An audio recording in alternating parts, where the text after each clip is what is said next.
At the moment, we're waiting for a few participants to join, and we will start in a couple of minutes. Thank you.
Okay, we will start.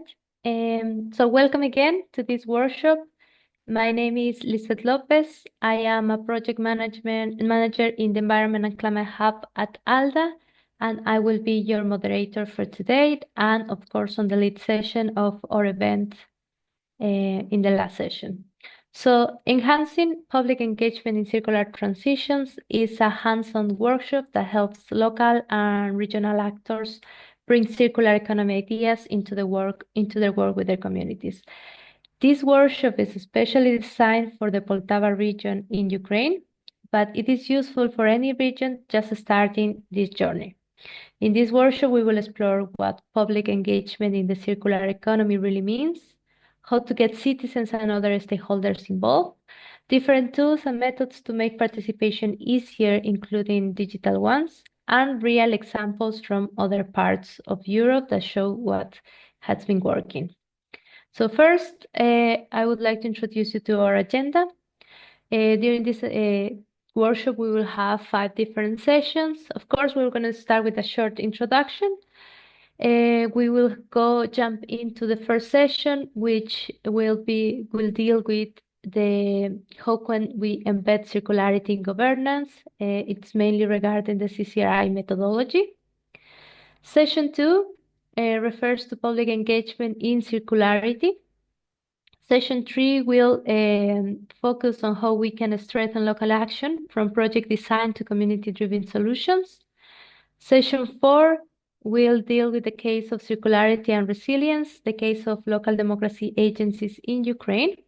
And session 5 will see an interactive part in which we will put all these presentations into practice.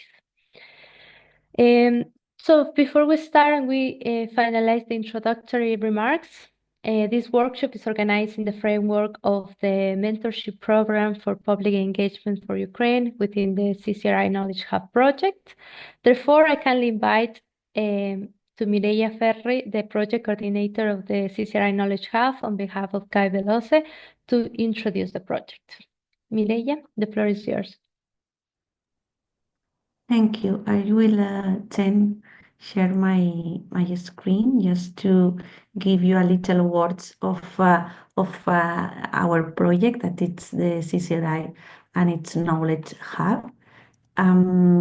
Yeah, the CCRI, this project, it's embedded in a huge initiative from the European Commission, that is the CCRI, that is the Circular Cities and Regions Initiative, that tries to support cities and regions in the pathway or in the way to implement circular systemic solutions in their cities and regions. In this aim, the CCRI provides different services tailored to the cities and regions' needs in three main pillars: knowledge, so what is going on in this advanced knowledge on circular economy and how we can gain knowledge from other cities that are more advanced, or what has go well in other cities and regions. Also, they promote exchange between regions and cities, and of course, support services. And one of these support services is our mentoring program, in which this capacity building workshop it's held. And we, as leader of the CCRI Knowledge Hub, what we would like to bring to cities and regions.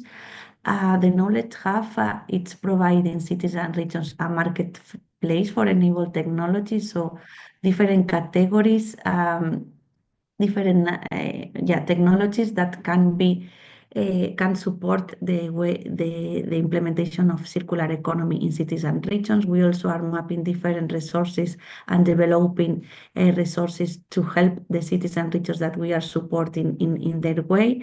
And of course, we are implementing this customized support, including two main areas. The first one is the diagnostic tool, in order to see which is the starting point of the city and regions to provide this second stage, that is the personalized support, combining a mentoring one-to-one program and these capacity building activities like this one that we are developing today.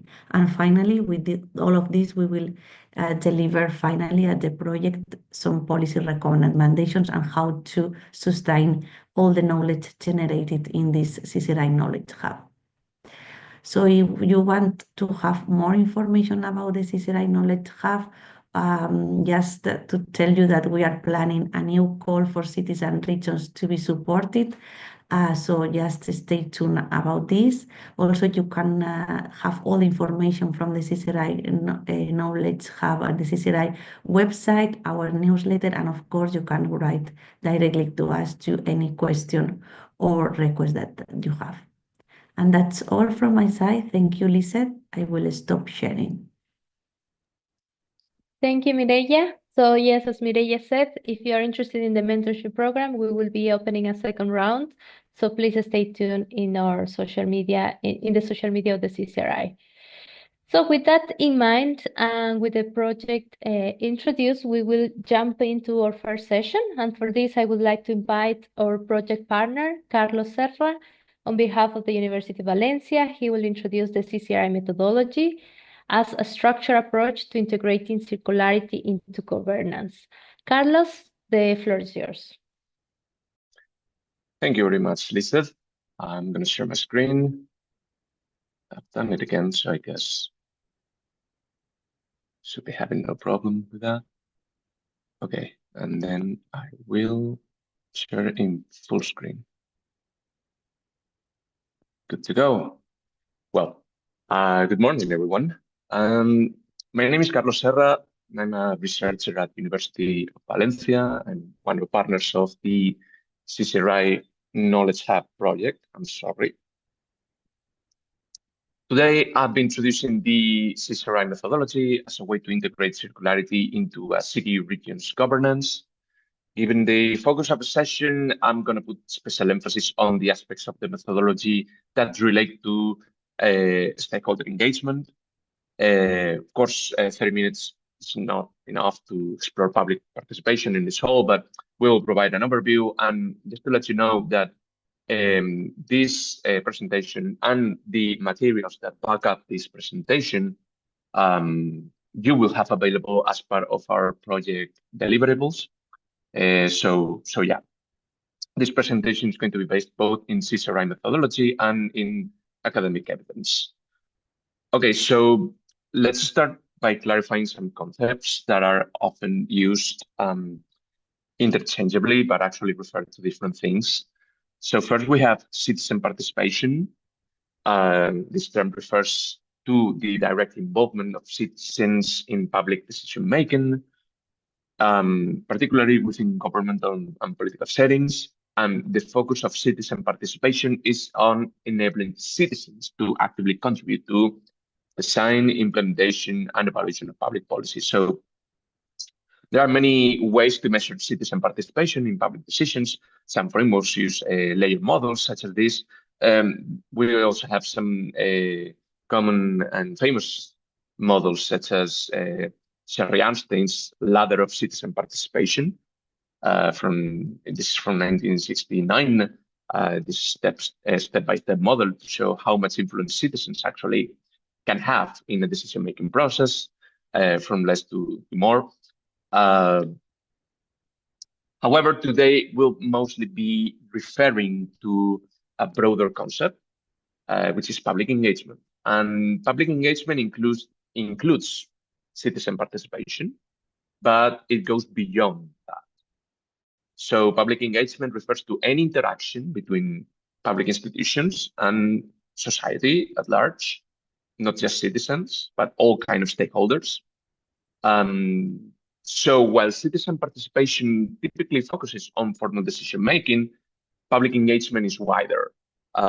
It is more flexible and can be more informal.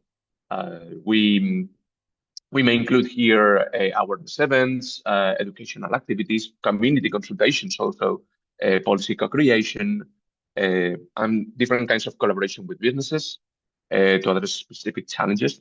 And in the context of circular economy transitions, public engagement refers to involving all relevant actors, from citizens and public institutions to businesses in any type of circular project. And who are the relevant actors in the transition to a circular economy?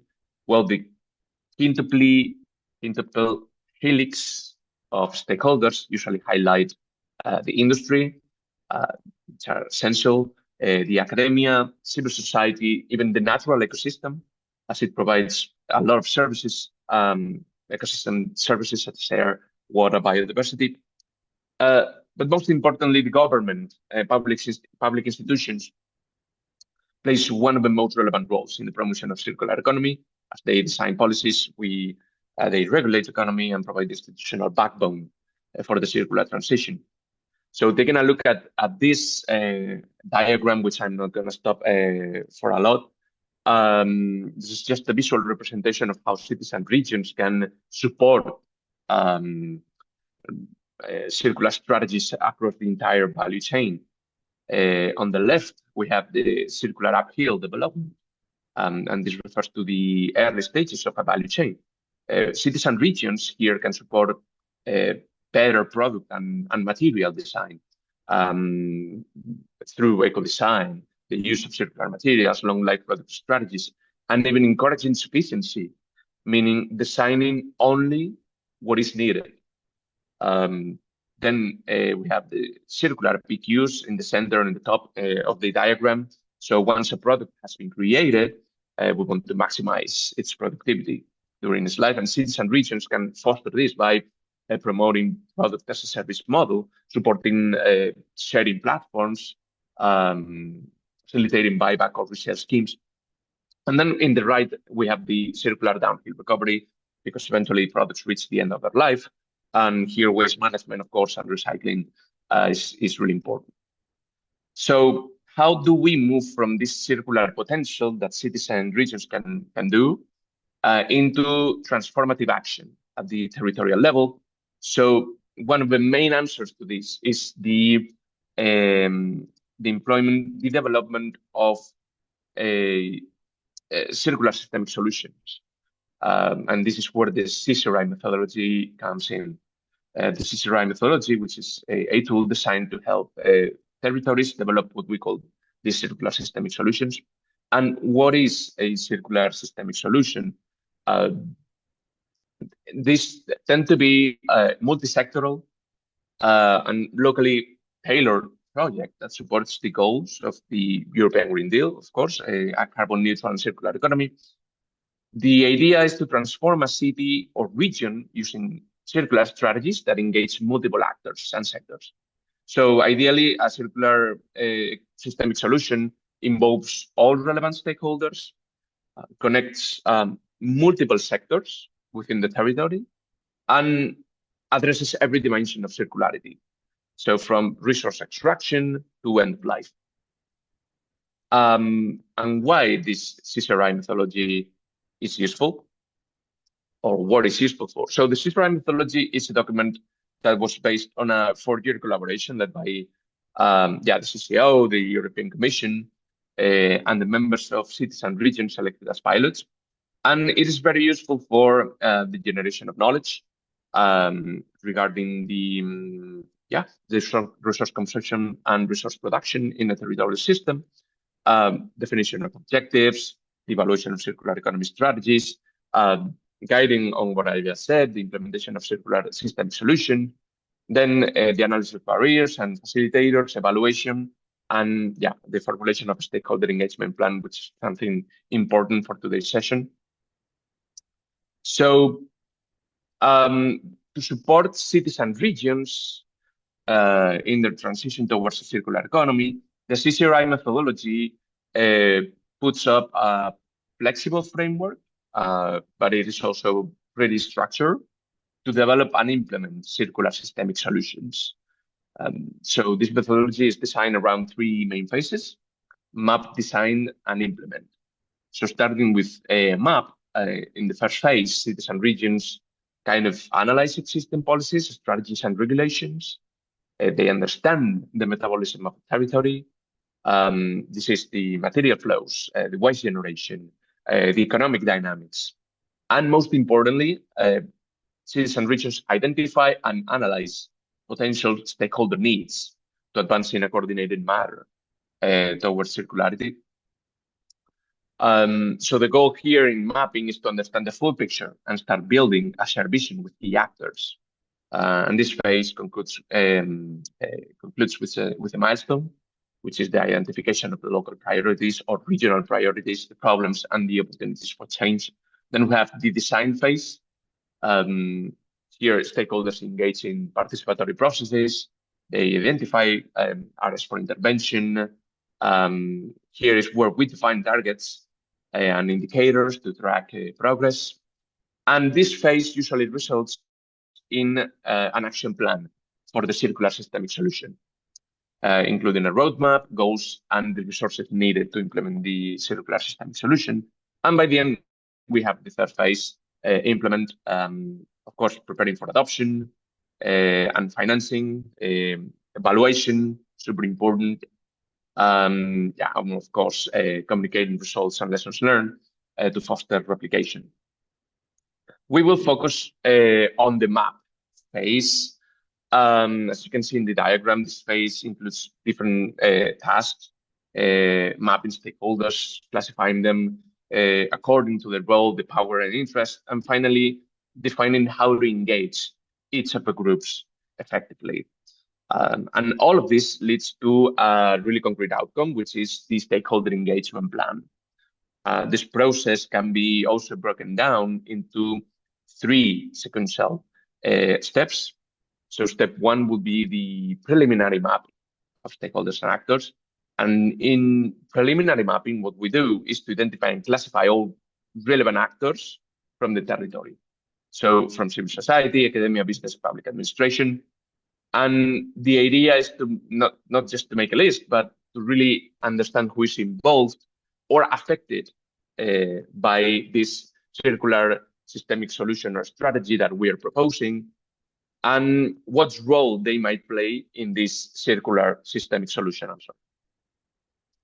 So the second thing to do, it will be to really to categorize the stakeholders that we have previously identified in the mapping. So with this, we understand why stakeholders might support or resist even a process of promoting circularity. It is very important to analyze stakeholder motivations, their capacity to influence decisions, and whether they're likely to act as promoters or enablers or as barriers. And then step 3 is about the engagement design. Here we define the specific mechanisms to engage each of the key actors, whether active decision makers or strategic supporters. So stakeholder mapping really, and starting with the first phase, is a process that really has 3 key steps. So we define the aspects of something or social phenomenon that are affected by this interaction. We identify the individuals or groups or organizations that are affected by those aspects, and then we prioritize the stakeholders to determine who should be involved in the decision-making process. And I really don't want to delve deep into this, but this idea of preliminary mapping is not really different from the ISO 26,000 guidelines, and it is 26,000, and the rest is a typo. This social responsibility guidelines for organizations to operate towards sustainable development, as they include some guidelines on how organizations should operate with the stakeholders. So in this phase, and following these guidelines, we should always ask ourselves questions such as, who does the organization have legal obligations to? Who could be affected by what we want to do? Who's likely to raise concerns? Or who has been involved in the past? These are interesting questions that will help us to start this process of stakeholder mapping. The CCRI methodology proposes some methods, different methods, in order to start with this preliminary mapping. And I think it is important to highlight them so you know they're there. And the CCRI methodology provides a thorough description and examples. So in a really simple way and an interesting way. So yeah, I really suggest you taking a look at this. I'd go quickly on this. First of all, to do a preliminary mapping of stakeholders, the first of methods, it's the territorial metabolism components analysis. The idea behind these methods is that cities and regions behave like really living organisms. So cities and regions take in resources, they process and transform them, and they produce outputs. These processes involve both material flows and non-material flows, like information, knowledge, and cultural practices. So by analyzing these flows in detail, we can better understand who is involved, who is affected, and who has influence over the cycles of a territory. So this starts really with an analysis of the inflows like energy, water, raw materials, the internal processes, how these are used or transformed, and the outflows such as emissions, solid waste, or wastewater. So once this is mapped, we can begin identifying stakeholders by asking who controls or manages these flows, who depends on it, who could be impacted if this flow changes somehow. So for instance, in the construction sector, imagine we're analyzing construction waste. On the input side, we find the raw material suppliers, like sand or timber producers. And on the output side, we find demolition waste, which involves waste collection companies, recycling plants, local governments. This was just a quick example, but this is an interesting way of a preliminary mapping of stakeholders. Another method that it is really and especially relevant or circular economy projects, and which is a method that allows us at the same time to identify the relevant stakeholders to embed circularity in our governance, but also to evaluate a circular economy solution in different related aspects, not only in the environment, but also in more social and economic ways, is life cycle thinking, life cycle assessment. So we want to look at who is involved at every step, understanding the impacts and responsibilities associated with each phase. In circular economy projects, these phases typically follow the logic of the 9 R's. So from reducing and rethinking to repairing and recycling. For instance, some examples. In the extraction phase, we might find suppliers, find companies. We have also the design phase. We have manufacturing phase. We have distribution. We have the use phase and also the end of life phase, all of which have different actors and all of which can be identified in order to design and implement a circular strategy for a region and city. Last method would be the stakeholder value mapping, which is especially relevant in circular economy strategies that involve businesses or service models.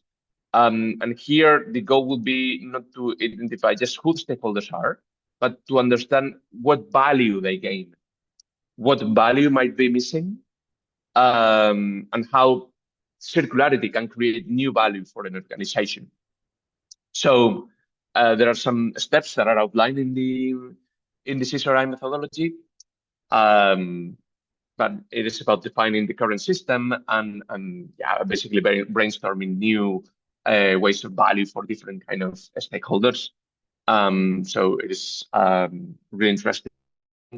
Then once we have mapped the different stakeholders that can be interested in a circular economy solution, and to vet them and to include them in the governance of a solution, we have the second phase, which is the stakeholder analysis.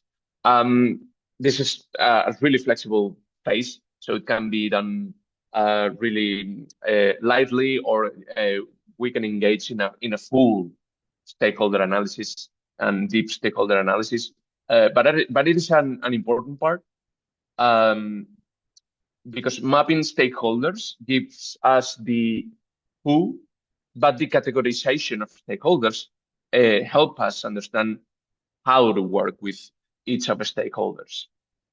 So this will allow us to define who should be actively involved, who needs to be consulted, and who might simply need to be informed of the results.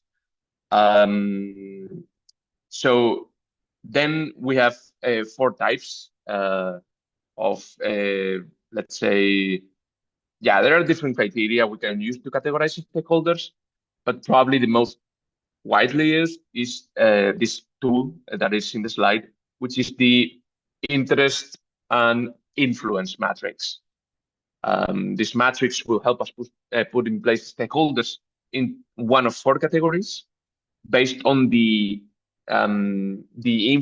influence on the success of our policy or project or circular economy project, and their interest in their outcomes. So we have key players that these are your priority stakeholders. They deeply care about the project and they have the power to influence its success. These are the actors you want to actively engage in your process. And for instance, in a plastic recycling initiative, local governments and large waste management companies would likely be these key players because they can shape regulation, they invest in infrastructure and mobilize resources. Then we have context setters. These actors have really significant influence but they're probably not really interested in this project. They might not care, but their actions can still both facilitate or block your success. And here the task is to keep them informed, raise awareness, and where possible, find ways to increase their interest. So, for instance, in this solution that I just put an example before in plastic recycling initiative, we could have a large industrial group whose procurement policy could affect the availability of recycled materials, even if they're not directly engaged in circularity. And then we have the subjects and the crowd. The subjects are actors who are supportive of circular economy. This will be mainly civil society organizations that they might not hold a lot of decision-making power, but they can offer both valuable insights and public legitimacy to include them in this process. So it is very important also to include them. And then we have crowd, which is low interest and low influence. This might be just consumers who are indifferent to sustainability and not currently engaged in circular economy practices. There are different categorization tools in the CCRI methodology, but it is very important to do this because we need to provide an answer to the question of who do I need to co-create with this solution, the circular economic solution? Who should I consult? Who can I simply keep informed? Because not every stakeholder needs the same kind of attention, but every relevant actor needs to be understood. And it is important to carry out this exercise because it will also be a means to the final step, which is the stakeholder engagement plan. After mapping and categorization your stakeholders, the next essential step is to develop this stakeholder engagement plan. Circular projects, and if we want to embed circularity in governance, this involves systemic and long-term change. These changes and circular systemic solutions usually require more than one-off consultations. They need a structured plan. It is very important to maintain trust, transparency, and collaboration over time, because these are key factors for the success in the future of circular systemic solution. So a good stakeholder plan, engagement plan, should contain a few key components. These are described in the CCRI methodology and in the materials that we will provide to you.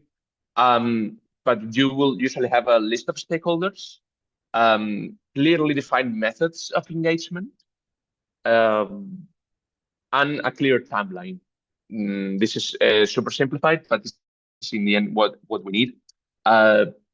It is very important to develop a tailored engagement plan for each of the groups that you have previously categorized. So for key players, you might have need and continuous and deep involvement through regular workshops and decision-making meetings. For the context setters, you might include strategic or develop a strategic communication or even policy briefings. For the subjects, should be also engaged in decision-making or consultation, or even through online community platforms or supporting groups. And then for the crowd, appropriate communication channels to the general public. The CCRI methodology outlines different strategies for each of the groups, and it is really interesting to consider this. Okay, but we have really talked about what is and how to carry out the stakeholder engagement plan. But apart from the CCRI methodology, in our work regarding public engagement in this project, we have carried out some studies And we have been able to find some factors that consistently support a meaningful engagement from stakeholders. And these are factors that really are key for circular economy. In the materials we will share with you, we have this more developed, but just to let you know some of the key factors to support engagement of stakeholders.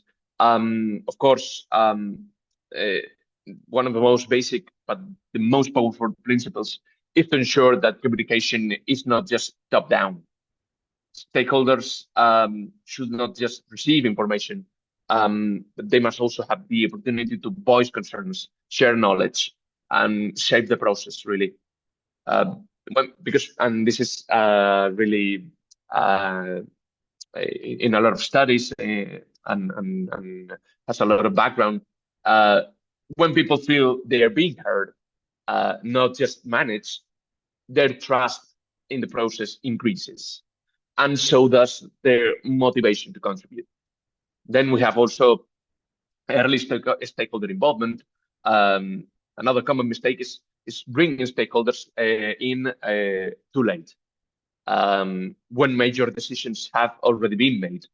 So engaging stakeholders from the very beginning of a circular economy project ensures more sustained engagement.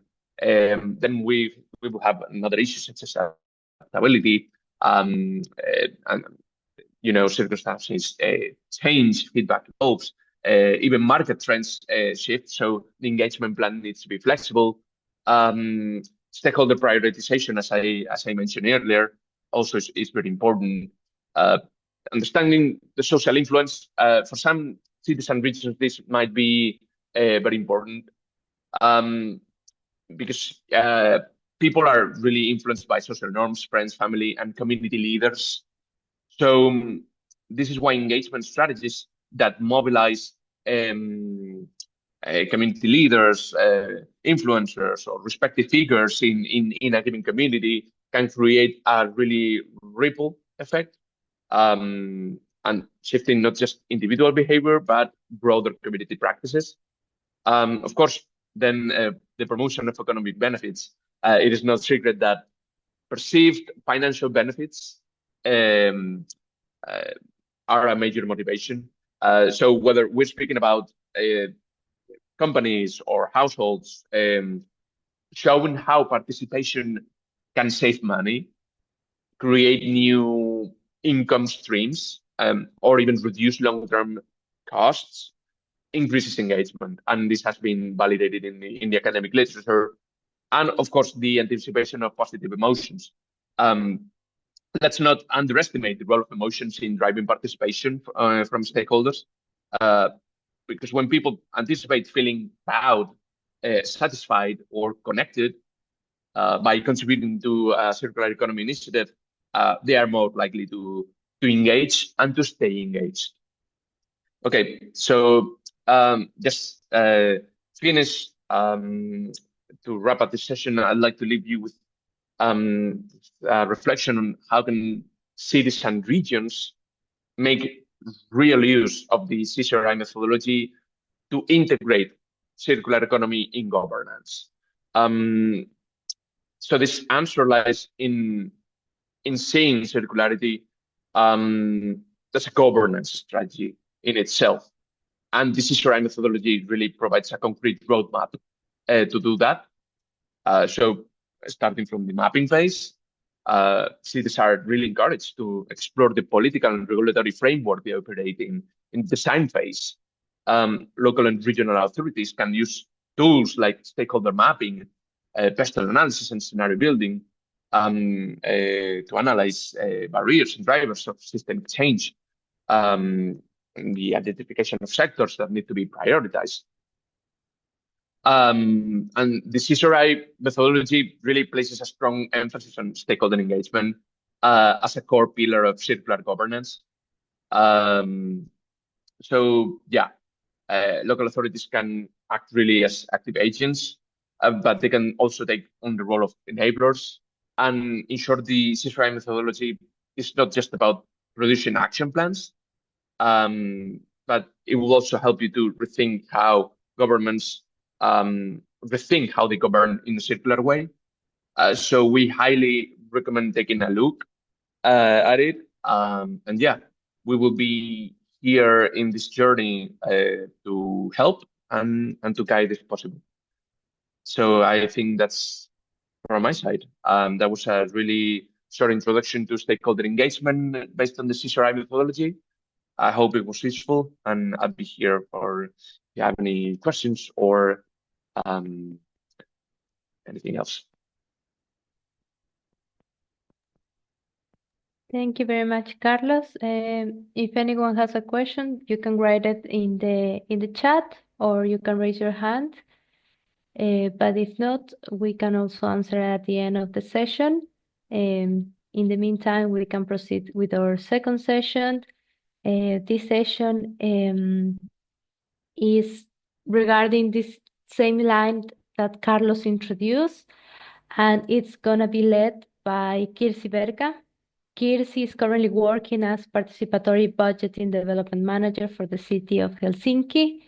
Her key areas of expertise are participatory democracy, digital participation, and project management.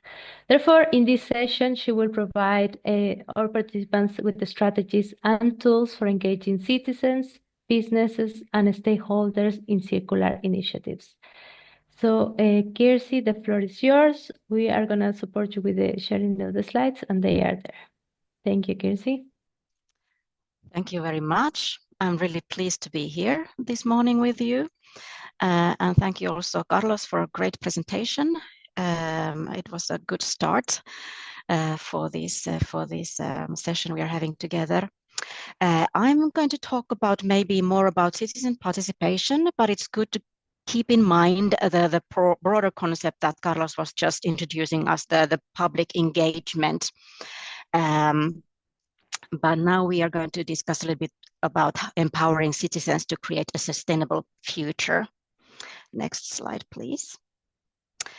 So here we have a group of citizens, and they are discussing together how they have been involved in creating a circular economy.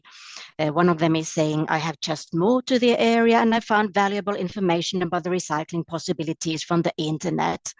And I was voting in our local participatory budgeting. We got a container where we can borrow household things like a power washer. And one of them has been super active, and they have been organizing a campaign against fast fashion production and poor quality clothing. And also they have had an active city that has been awarding a grant so that they can develop a mobile application to help citizens to share services and goods. So these are the kinds of citizens we are maybe wishing to see along our project as our project is evolving.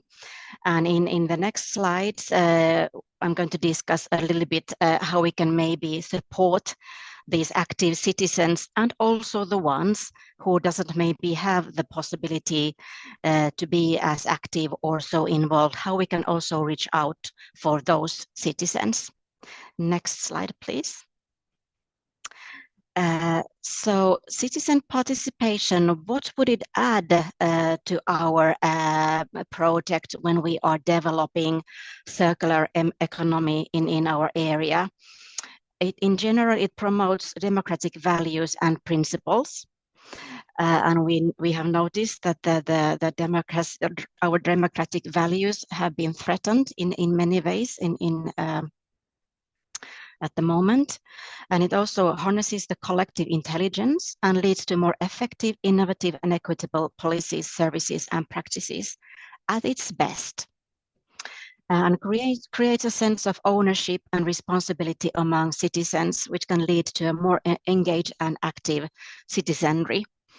And also when we are creating something as complex and quite difficult task as creating a circular economy businesses and ecosystem in our area, this is also very important thing. We can't do it just ourselves, but we really need different stakeholders on board and get them involved and motivated. And next slide, please. So what are the benefits of the participation or the public engagement? Next slide, please. European Commission has made some barometers, some studies, and they have found out that 93% of EU citizens consider climate change a serious problem. And 88% believe that greenhouse gas emissions should be reduced. But only 35% feel responsible for reducing emissions. So this is also probably the quite large pictures in many of the countries in the EU, and they can vary a little bit, these numbers. But I think this is a good starting point also for us to understand that there is quite a long leap of understanding things, admitting them, and then really seeing my own responsibility, or to understand what can I even do for improving things or fight against the climate change. Please, next slide. What are the benefits of resident participation in environmental work? So we understand that we need to do a lot, but what can we also benefit from these actions we are supposed to do? So in general, it increases awareness and understanding of climate change and other environmental threats. And also help citizens better understand issues and actions related to environmental problems. For example, what is the connection between the climate change and recycling, or the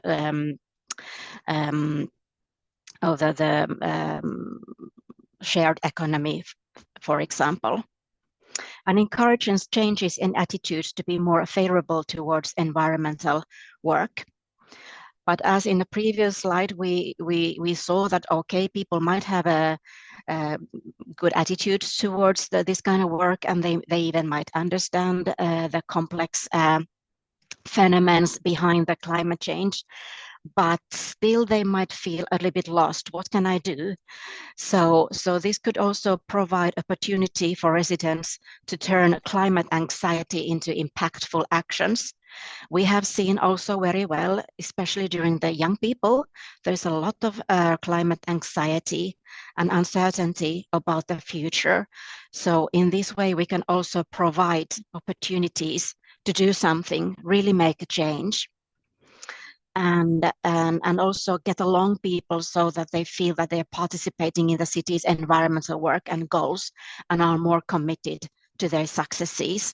So we are more like on board together, for example, fighting against the climate changes and mitigating that. And also if we get people on board, if we get them motivated, if we even get some innovative ideas rising from the public, from the citizens, or from the businesses or organizations, we can also implement maybe them more quickly, and they're more tailored to the needs of local people and places where the need is greatest.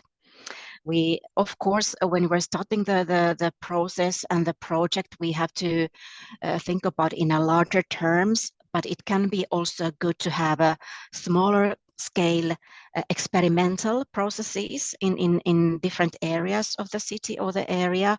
We are building up the circular economy so that we also understand what are the problems and advantages when we have to then maybe implement it in a larger scale. And here we need really citizens' engagement as well. And in general, of course, the goal is to reduce carbon footprints and promote other environmental goals as well. So we see that there are many benefits, but how do we do the trick then? Please, next slide. So here I'm going to show you some methods, some opportunities for participation. Next slide, please. And in general, maybe we might think that I'm just one person, what can I do? And if 8 billion people say so nothing much is going to happen. So we have to also understand that we ourselves are having a possibility to influence on things, but also understand that we need legislation, we need governmental decisions, we need businesses and other stakeholders to be along on board as well. Next slide, please. So we have like 5 types of citizen participation, and one of them is like giving information. This is a really basic step, but it is necessary as well. We have to give information to our stakeholders, to our public audience. What are we going to do? What are the goals? How they can be involved? And what are the methods? We can have public meetings, online forums, websites, marketing campaigns, or other means of communication. And then we can, of course, have a decision-making participation where also our stakeholders are having more to say, and citizens can participate in the decision-making and planning, for example, services, residential areas, or policy making. And I'm in charge here in Helsinki about running the participatory budgeting process, which has been a very successful way for us to promote citizen participation in the city. Of course, we can do some voting. We can have citizen assemblies, and there we have to find a real way how they can be really impactful. It's no use to organize, for example, voting or citizen assembly if it's not really going to impact in any of the activities we are going to do in our project or in our area where we are planning our actions. Next slides, please. Okay, we can move on from this one. Then we have also planning participation, and I think at least in Helsinki, in the city of Helsinki, this is something that we are doing quite a lot. And here it is also very important to clearly inform the stakeholders, the participants, what kind of to what they can influence and which part of the planning they can be really involved, and what kind of methods we can have in these planning processes. We can have design workshops, we can have dialogues, community meetings, participatory budgeting is also one way, citizen juries, online surveys, crowdsourcing. So we can already now at this stage see that there are really a myriad of different kinds of methods we can try to achieve our goals. And then, of course, citizens or different stakeholders, we can also possibility for them to make different initiatives and to propose and implement projects themselves. And here we can use crowdfunding, volunteering, different grants, or other forms of community action, and really find the ways also to support the actions that are coming, that are rising from our stakeholders, whether they're citizens, organizations, different communities, businesses, etc.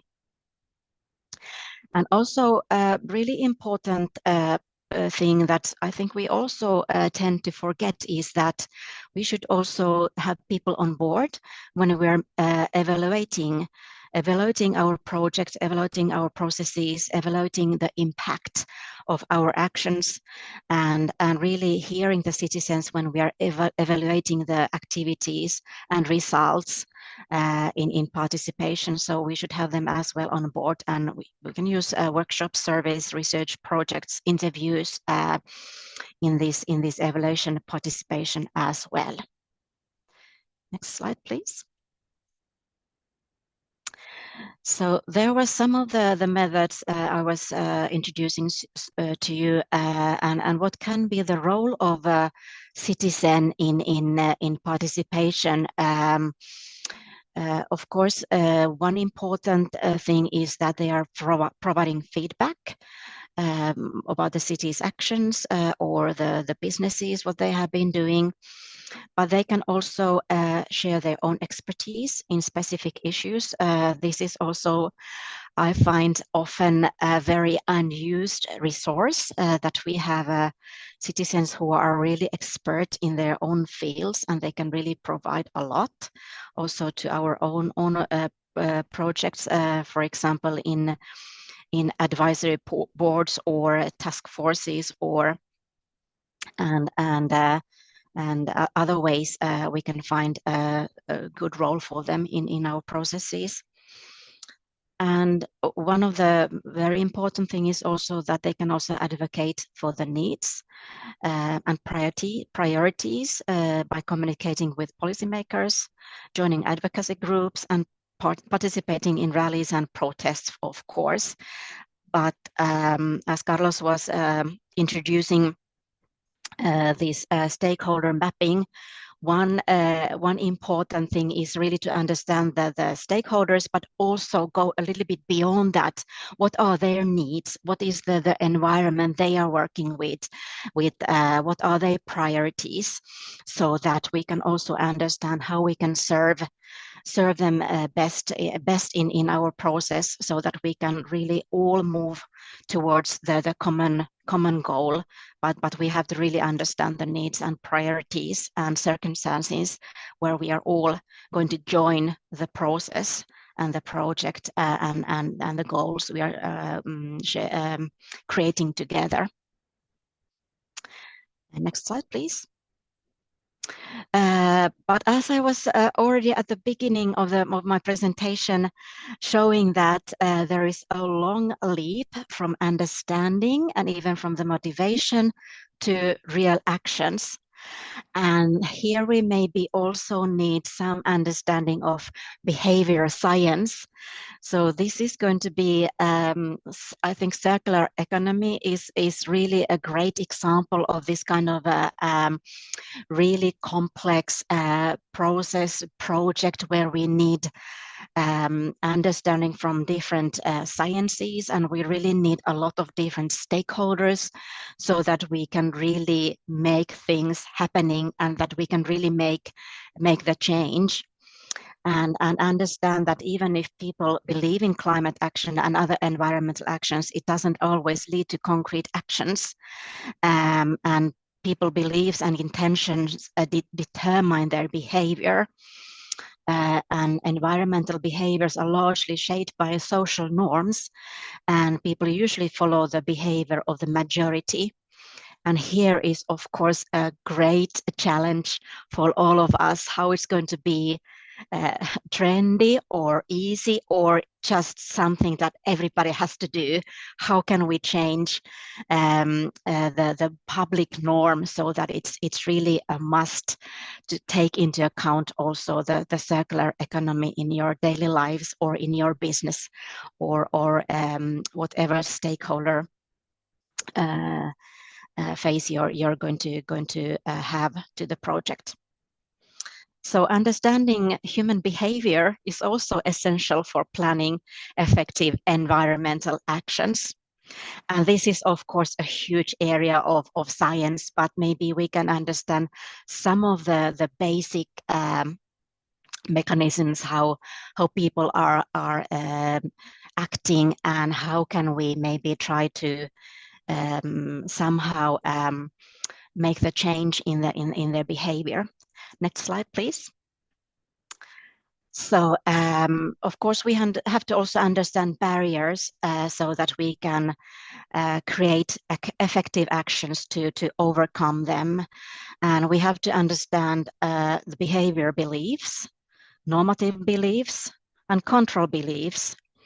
And for example, if we believe that sustainable foods are too expensive, and we have health concerns about sustainable food, we have normative beliefs that the meat should be part of the meal, for example, or control beliefs that sustainable foods are not available in my supermarket. So really need to understand also the barriers behind all our stakeholders.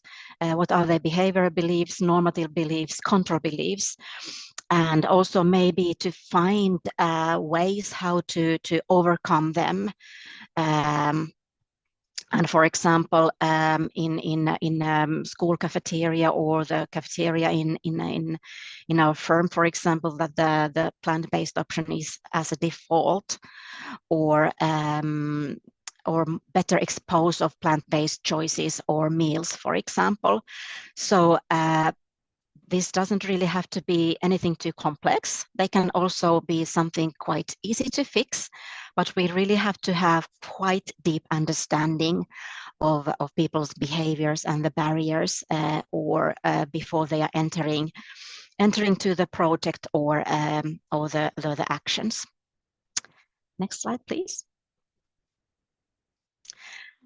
All right, I have already maybe given some glimpses of the challenges and obstacles of participation. And it's great fun to work with the participation. We have a lot of really interesting, inspiring methods and a lot of great examples we can have a look at. But then it's good to be aware of some of the challenges and common obstacles we have in the participation. Next slide, please. And I think one of the things is that lack of trust in government. It can be the local government, it can be the state government, but there is really, they really don't want to participate in civic activities because they don't trust in government. And this may stem from the history or broken promises, or a perception that government officials are corrupt or unresponsive, or they are making decisions that are really not connected to the lives or the needs or priorities of the local people or businesses. Discouragement from the past experiences. They might have a feeling that okay, there was a broad consultation of the citizens, for example, or broad consultation of the businesses. What would they need? What kind of legislation we need? Maybe we should, what kind of changes we should do in our local area, but then maybe nothing really happened. And I think this is quite common thing when we are doing. We are maybe having a large consultations, but then really nothing much happens, or then it takes a long time, depending on maybe lack of budget or other difficulties. Also, maybe the power dynamics. Maybe there hasn't been really any good way before how the city and the urban residents can create dialogue, have a dialogue, and then it makes make things difficult. And maybe lack of information and limited resources, of course, and lack of knowledge and understanding. So there are quite many different aspects we have to take also into account to really see that our actions are visibly informed for the citizens or for other stakeholders. What are our goals? What are we going to do? To which phases, to which things you can really affect on, and what we have to take like for granted. I mean, this is something we can't really do anything about.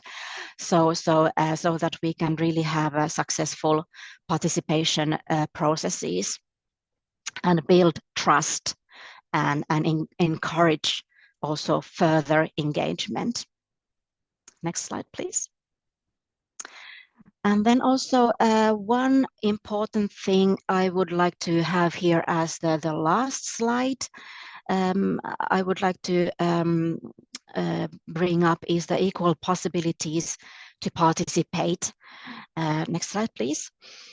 I think in the governmental level, local governmental level, maybe even in the business level, we know the people who are the active ones, the ones that are having the loud voice. They are often having contact with us.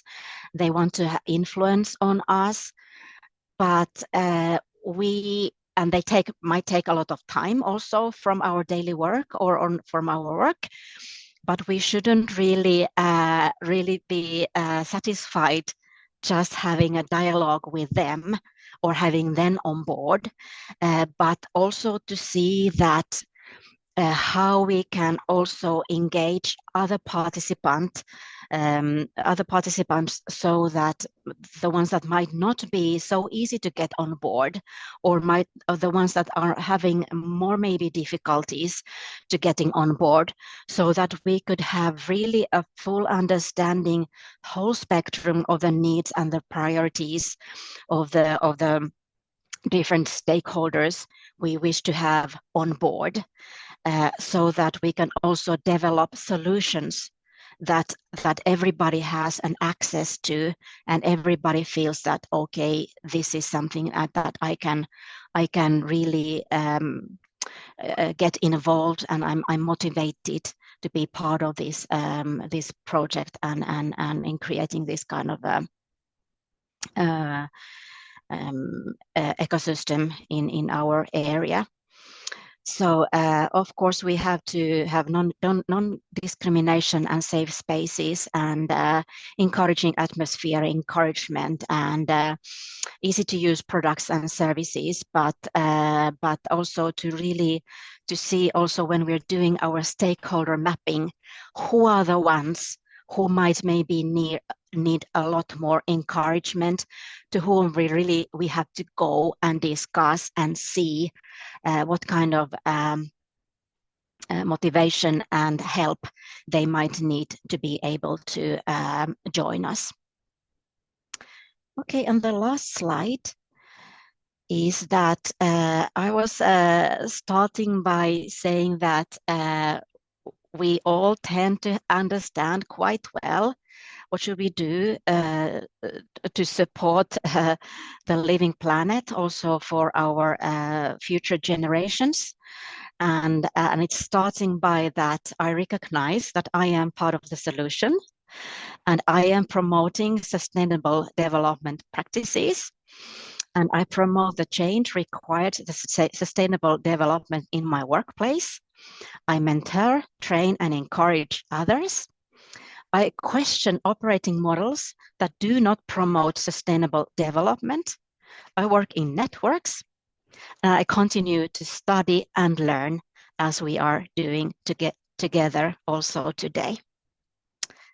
So this was my presentation, and I'm really, really happy to continue with this topic with the Poltava region also, as I'm going to be your mentoring in this public engagement, civil engagement sector. Thank you very much. Thank you very much, Kersi, for your presentation. It was really interesting. If anyone has any questions, please again write them in the chat. And in the meantime, I think we can proceed to our next session. This session aims to strengthen the local action from project design to community-driven solutions. And in this session, we have 3 special guests. First, I would like to introduce Alma Bustamante, project developer at ALDA, who will explore how to create sustainable solutions at the local level. And later, we will hear from 2 experiences as well. So Alma, please, the floor is yours. Good morning. Thank you so much, Liz. I will just share my screen. Okay, hopefully now you can see it well. So good morning, everyone. As Lisette mentioned, my name is Alma Bustamante. I'm a project developer at ALDA. And today we will briefly explore the theory of project design and how we can use that to translate our initiatives into locally owned projects that could deliver long-lasting impact. So here we find the agenda of the points we will go through today. We'll start by clarifying what the project is and isn't, and then we will walk through the project cycle. Then we will introduce the logical framework approach, which is a key methodology that supports the project design process. And finally, we will focus on the involvement of key stakeholders to ensure that we have community ownership in our projects from the first phase, from the design phase. So just to start us off, here we find an anonymous proverb that says that you should fall in love with the problem, not with the solution. This is an important concept because it reminds us that the real impact comes from a deep, clear understanding of the challenge, and make sure that we don't try to use pre-made solutions into any context. It is a key idea to keep in mind when we analyze this context and we analyze the type of stakeholders we have at the local level. So first, to start us off, we can define what a project is not. So it is not a strategic plan, so it doesn't serve us to define long-term policies intended to bring structural changes. It is not a tactical plan, so it's not also something we use to define short-term policies intended to answer to unforeseen changes. It is also not a cyclic plan or a daily, weekly plan, so it should not respond to annual assemblies, for example, or summer activities or something that repeats yearly or in every season. And it is not also something that must be done immediately or in a very limited time frame. And it should not be a response to manage an emergency or an unforeseen situation. Instead, a project is an initiative that is designed to achieve one specific goal. It should be realistic and have a clear budget. It should run over a defined time period. Projects can be complex or more simple initiatives.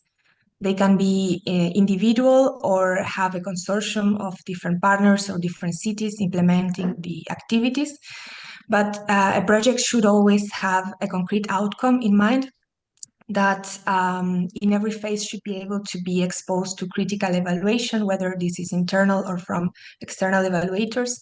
And it should foresee a coordinated set of actions that are linked to each other.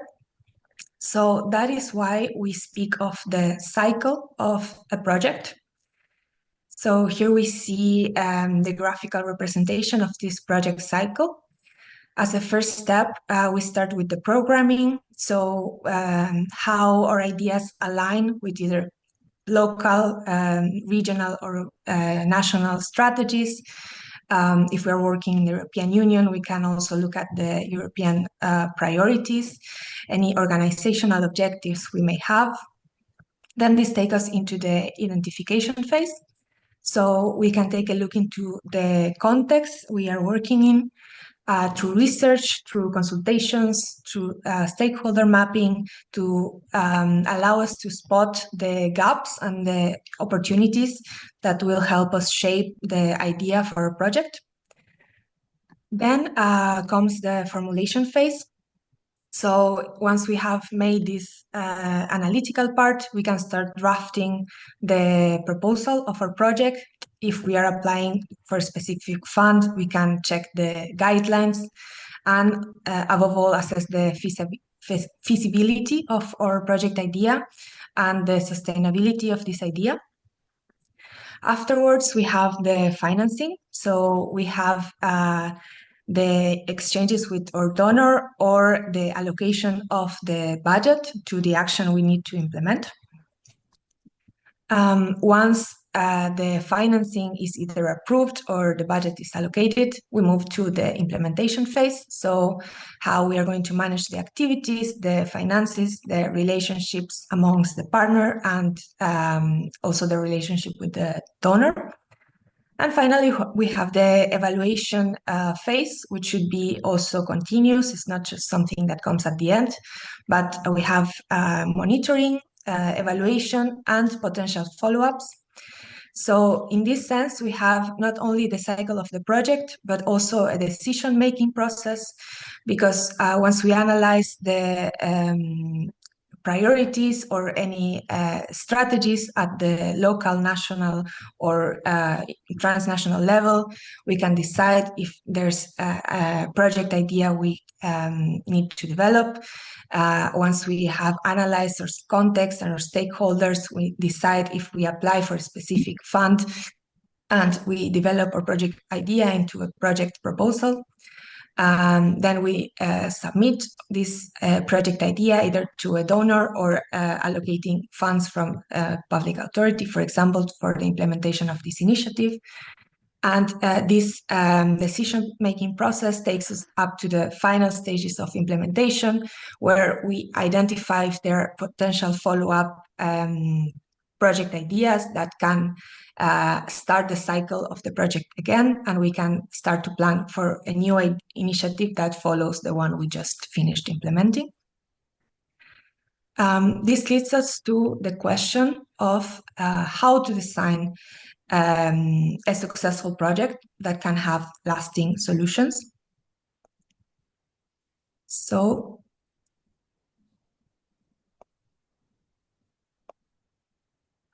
this takes us to this point. So successful projects share some key components. This should include a working team that plans together and sets realistic budgets. It should have realistic, measurable objectives. And above all, beneficiaries should be involved from day one, so that this ensures that the project addresses real community needs and not just something that is only theoretical but doesn't have local reach. And for this point, we use a key methodology. Here today, I will just do a very brief introduction, but there's material linked in the link below if you want to deepen your knowledge on this point. But the logical framework approach, or LFA, is a planning methodology adopted by the European Union and many other international organizations since the early 90s. And this methodology helps us map out objectives, results, risks, and assumptions in a systematic way. So from the start, from the design phase, your project can be transparent and focused on the impact you want to achieve. And also it makes it easier to evaluate. So from the point that your idea needs to be evaluated and selected, you already have a logical structure you followed to present your ideas. So someone external to your process can clearly understand your process and see the impact you want to achieve. By using this methodology, the logical framework approach, you ground your project idea in your local context. You stay oriented towards the results you want to achieve, and it makes monitoring much more easier. And above all, it forces you to articulate the why behind each activity you propose, so that activities are not just some separated thing you really want to implement because it's something interesting for you, but it's also something that is clearly connected to a need you're responding to. And this allows you to test these assumptions and risks before you begin the implementation process. So this project logic unfolds in two main phases. First, we have the analysis. The analysis phase explores the current situation, the ideal future state, and the potential solutions you have available. The objective of this process is that the project idea must be coherent with the analysis you made. So, of course, just so that you don't propose a project that is not connected to the local stakeholders, the local beneficiaries, and doesn't reach an impact in the end, but from the starting point, you have this connection already clear in your mind and in the description of your initiative. So the actions to take are to analyze the stakeholders, analyze the problem or problems, analyze the objectives and possible strategies that you could take. And we will go a bit into detail into this point in the following slide. And then we have a secondary phase, which is the planning phase, that ensures your project idea aligns with what you have discovered and you can achieve it in a realistic way. So this planning phase is done through the completion of a logical framework matrix, which is in its essence a clear table of your objectives, expected results, and the connected activities, and any indicators you're going to use to measure this process, as well as a concrete activity and resource plan. So not only the activities you will lead, but also the financial aspect of your initiative. Then in the analysis process, so our first step was the stakeholder analysis. This analysis, as was already presented to you before, is a clear step also in the design of your project. So this will be used to identify all of the groups that might have a relevant interest in the potential project. It will help you analyze the roles, the interest, and the power of each stakeholder. Whether they have any interest also in blocking your project idea, so if they have the resources also to do that. So this allows us to analyze any potential conflict that your project might bring to the local context, and if you need to engage someone at the early stage to avoid conflicts at a later date. And then we have the problem analysis. So this process uses cause-effect logic to map out the root causes of your problem and the expected impact it may have. And this hierarchy helps pinpoint which problems you can realistically tackle within your project's time frame. And this takes us to the involvement of stakeholders. So to meaningfully involve key stakeholders, we should start with mapping who's affected, what skills they have, or what spaces or resources are available to you and to these stakeholders. Once you've identified the challenge and mapped the stakeholders, you can invite them to shape the solution you want to propose. So this moves us to the co-design phase. And you can do this by using many different methodologies. So either surveys, participatory workshops, focus groups, consultations, work cafes. There are many methodologies available for this. But for any methodology you decide to use, it is necessary to prepare some key aspects. So the first one is to, of course, understand what methodology fits best to the type of stakeholder you want to reach. Also, you need to identify the best strategies. In this case, for example, if you want to choose a survey presented in the lobby of a university, you're not only reaching citizens in general, but you're reaching citizens, students, or teachers. So it's important to clearly identify this aspect, who you're reaching and how you're going to do that.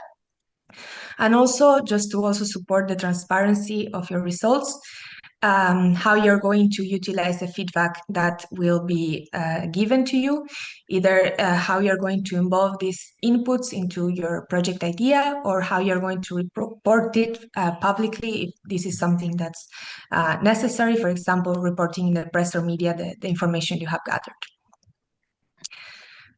So before we wrap up this initial part of this session, we can recap how to move from theory to practice and how to apply these steps into your own communities to achieve community-driven solutions. So the first step, as was mentioned from the start of the workshop, is to identify your key stakeholders. So who must be involved for your project to succeed? Who is directly affected by the issue? Who has resources, who has influence or expertise that could either support your initiative or play against it. And mapping this early ensures that you build the project from the start with the right people involved around the table. Then once you know who's involved, you can decide your engagement tactics. So you can decide how you will involve these people, how you will energize them to participate in your initiative. You can determine if you already have access to them or if you need to involve another intermediary in order to be able to reach these stakeholders. And you can decide on the type of methodology you will use to engage them. Then when designing the project, whatever the problem you want to solve may be, whether it is waste reduction or sustainable mobility or social inclusion, the key point to depart from is what your core challenge is. So you need to identify your problem and in a clear way. So this is a fundamental point to make sure you don't get lost afterwards trying to take on more than you could in your initiative. And then once the problem is clearly defined, you can start the co-design process for your project. So that brings us to the end of my part. Thank you. I'm available if you have any questions. Otherwise, I also have my contact here and you can reach me afterwards for any questions. Thank you. Thank you, Alma. For this session, we have 2 other presentations, and these presentations are the good practices in implementing public participation in circular solutions at the local and the regional level. And for our first experience, I would like to invite Ana Miola on behalf of La Pichonaya. She will talk about their experience on citizens empowerment. Ana, the floor is yours. Yes, thank you. Thank you, Lisette, and hi, everyone. I'm very happy to present, to have the opportunity to present our project, Take a Step. I am speaking for La Pichonaya, which is a social cooperative and center of theater production. Now I will try to share the screen. Thank you. With the presentation.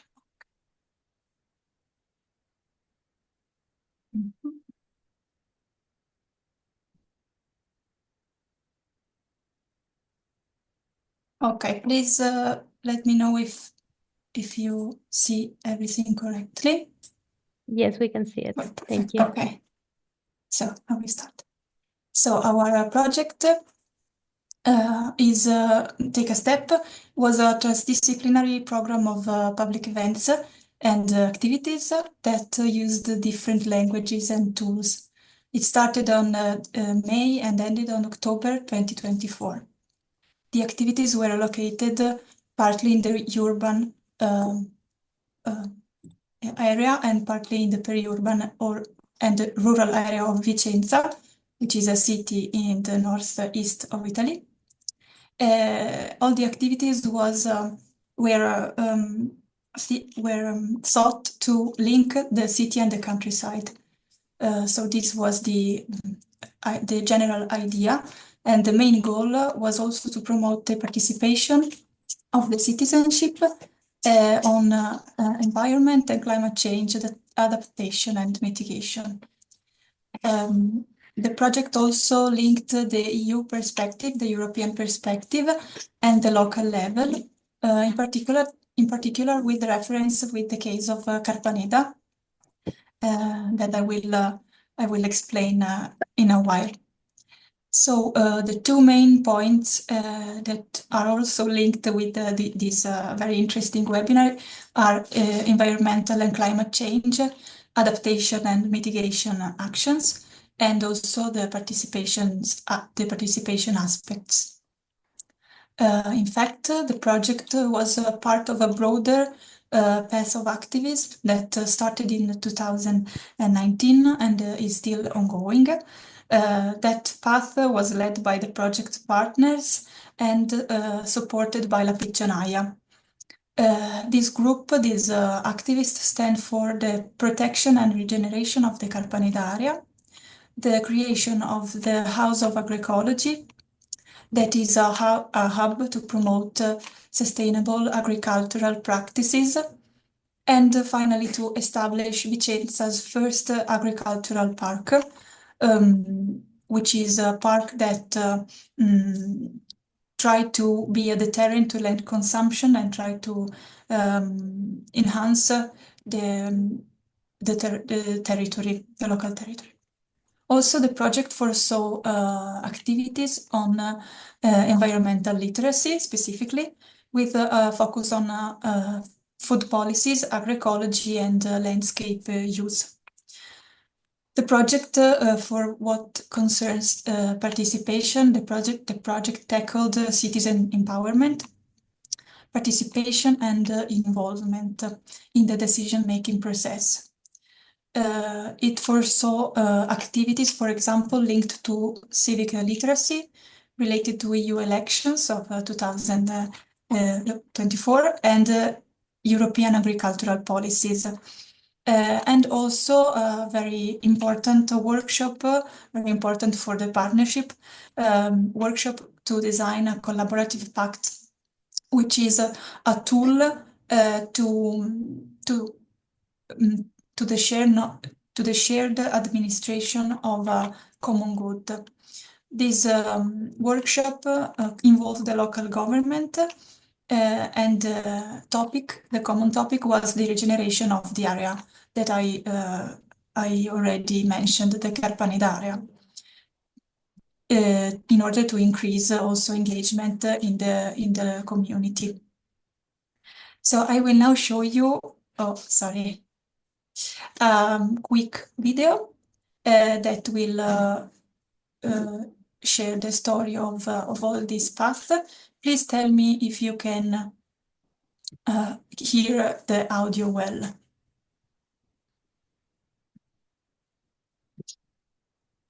Do you hear it? I don't think we can hear the audio.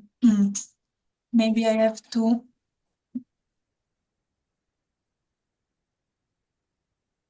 I don't know how to do the sharing of the audio.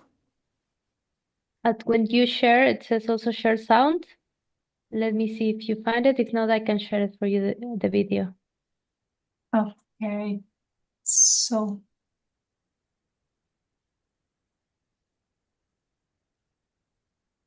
Audio.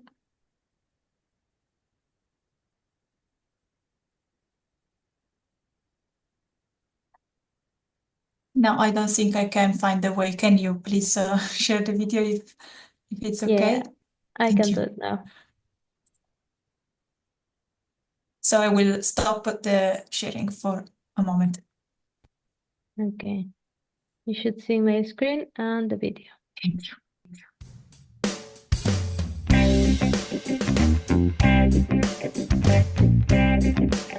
A pochi passi dalla città di Vicenza, in Veneto, si trova la Carpaneda, un'oasi verde che da circa 5 anni è al centro di un percorso di recupero e valorizzazione.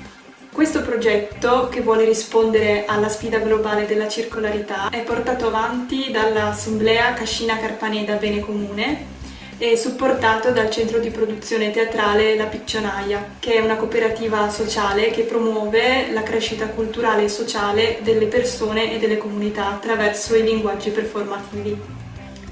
Dal 2022 La Piccionaia collabora con l'Assemblea e con molte altre realtà locali, coordinando progetti multidisciplinari di educazione ambientale per sensibilizzare i cittadini di tutte le età sull'area di Carpaneda e sul suo futuro. La Carpaneda è un'area periurbana rurale situata tra la zona industriale di Vicenza e le campagne circostanti. È un'area molto ricca di biodiversità, ma è anche minacciata dal consumo di suolo e dall'espansione urbana. È un problema che è particolarmente palpabile nel nord-est italiano. Al suo interno si trovano una piccola area residenziale, alcune aziende agricole, campi coltivati, un bosco urbano, una roggia e la cascina Carpaneda, un edificio rurale pubblico abbandonato. Qui un gruppo di attivisti e cittadine coltiva un sogno, quello di trasformare la cascina nella casa dell'agroecologia, un bene comune per la cittadinanza. L'agroecologia è una pratica che applica l'ecologia alla produzione agroalimentare e che unisce giustizia sociale, ambientale e politica. Non è tutto. Cascina, bosco e contrada potrebbero diventare il cuore del primo parco agricolo della città e della regione. Si tratta di una prospettiva di recupero e valorizzazione che applica il concetto di circolarità e design sostenibile.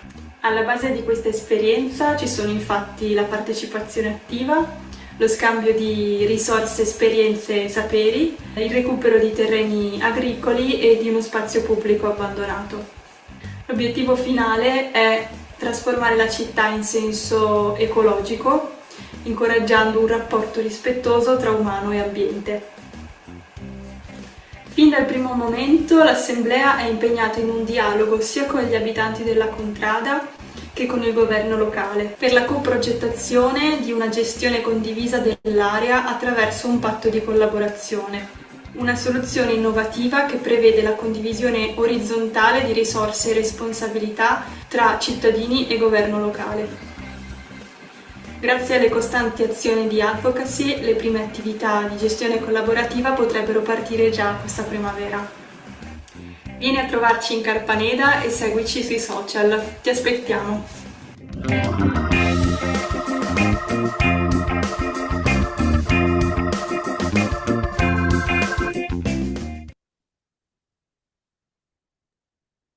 Thank you very much.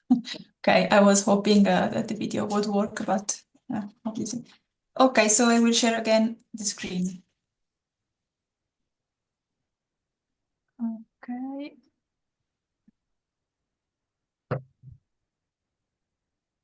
So I will quickly give an overview of the activities of the project.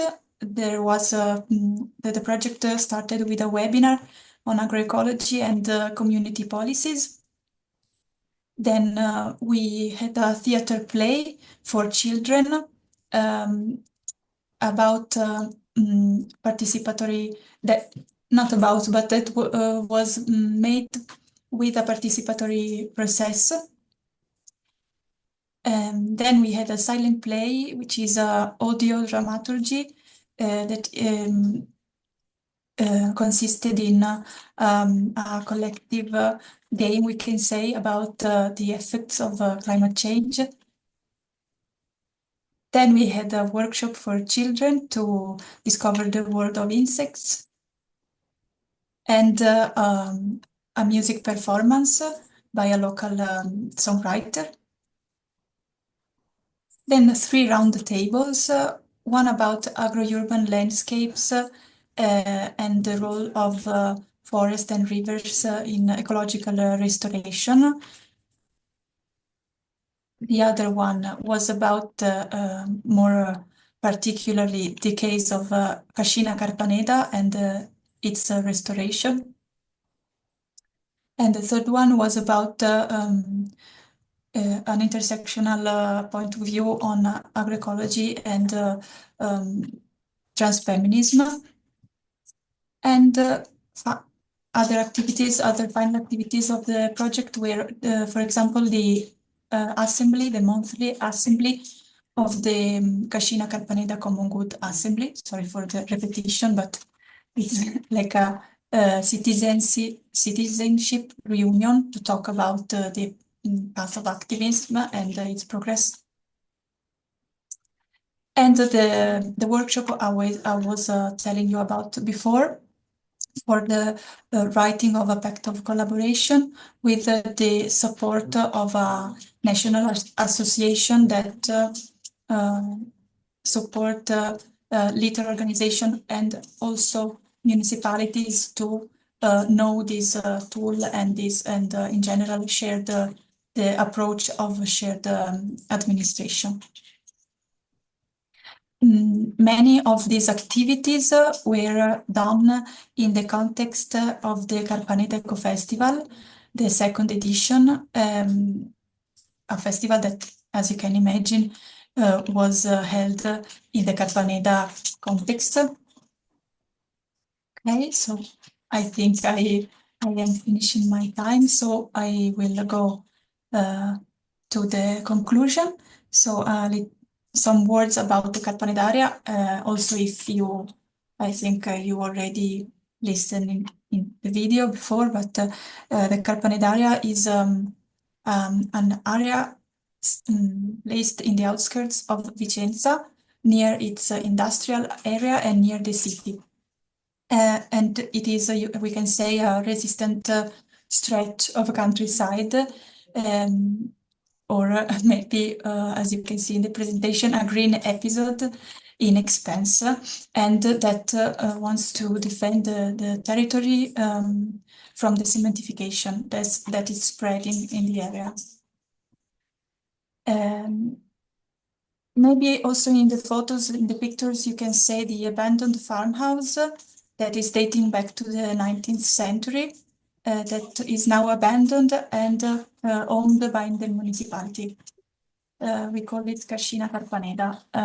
This is the focal point of the Cascina Carpaneda Common Good Assembly.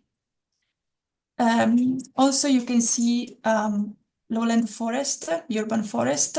This is the forest of Carpaneda, we call it, and it was allocated in 2007 by the municipality of Vicenza. As already said, this area is very rich in biodiversity and provides many ecosystem services that are fundamental for the area, also for the inhabitants of the area, but of the city in general. And finally, some results of the Step project that are still visible today, still ongoing. The path of Carpaneda made another important step thanks to this project. These steps have a huge value at the local level, but also it's very related to the European policies. In fact, it contributed to spread knowledge of the Carpaneda case among citizenry and involved also new activists in the process. In addition, it sustained advocacy vis-à-vis the local administration, which is, as you know, a crucial interlocutor in advancing this project, this vision.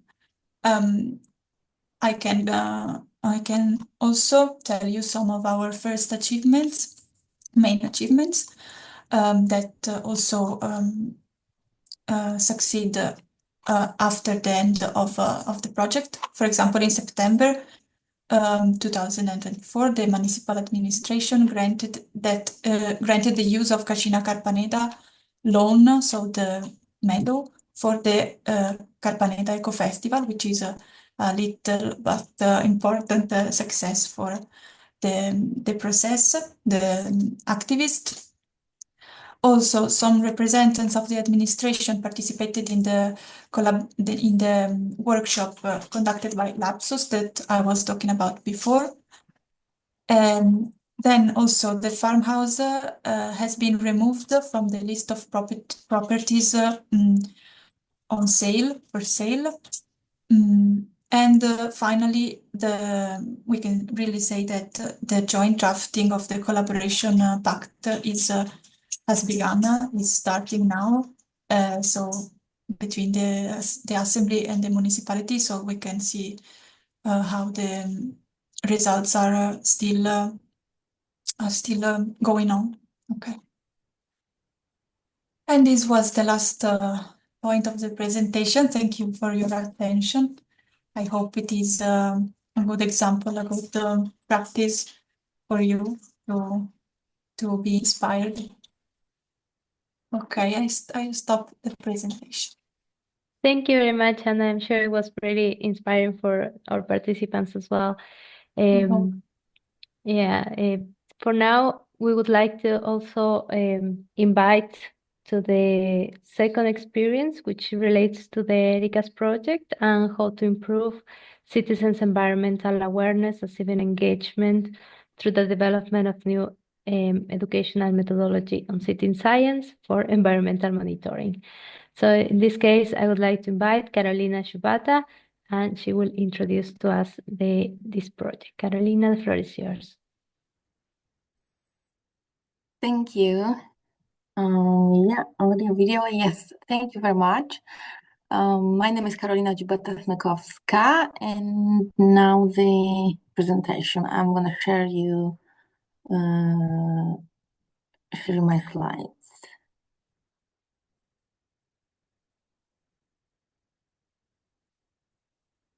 Okay. All right. So, my name is Karolina Dziubata-Smykowska. I am an anthropologist. I work at Adam Mickiewicz University in Poland. And since 2023, the end of 2023, I'm also taking a part on the project called ERICA, the Environmental Monitoring Through Civic Engagement. In this presentation, I would like you to introduce our research and learning methodology, which strongly incorporates the citizen engagement. The project's main objective is to create an e-learning platform on monitoring the environmental impact of the fossil fuel industry. The international consortium consists of 7 members, including 3 universities, 3 non-governmental organizations, and with the European Association of Local Democracy as well, and the one IT consulting company.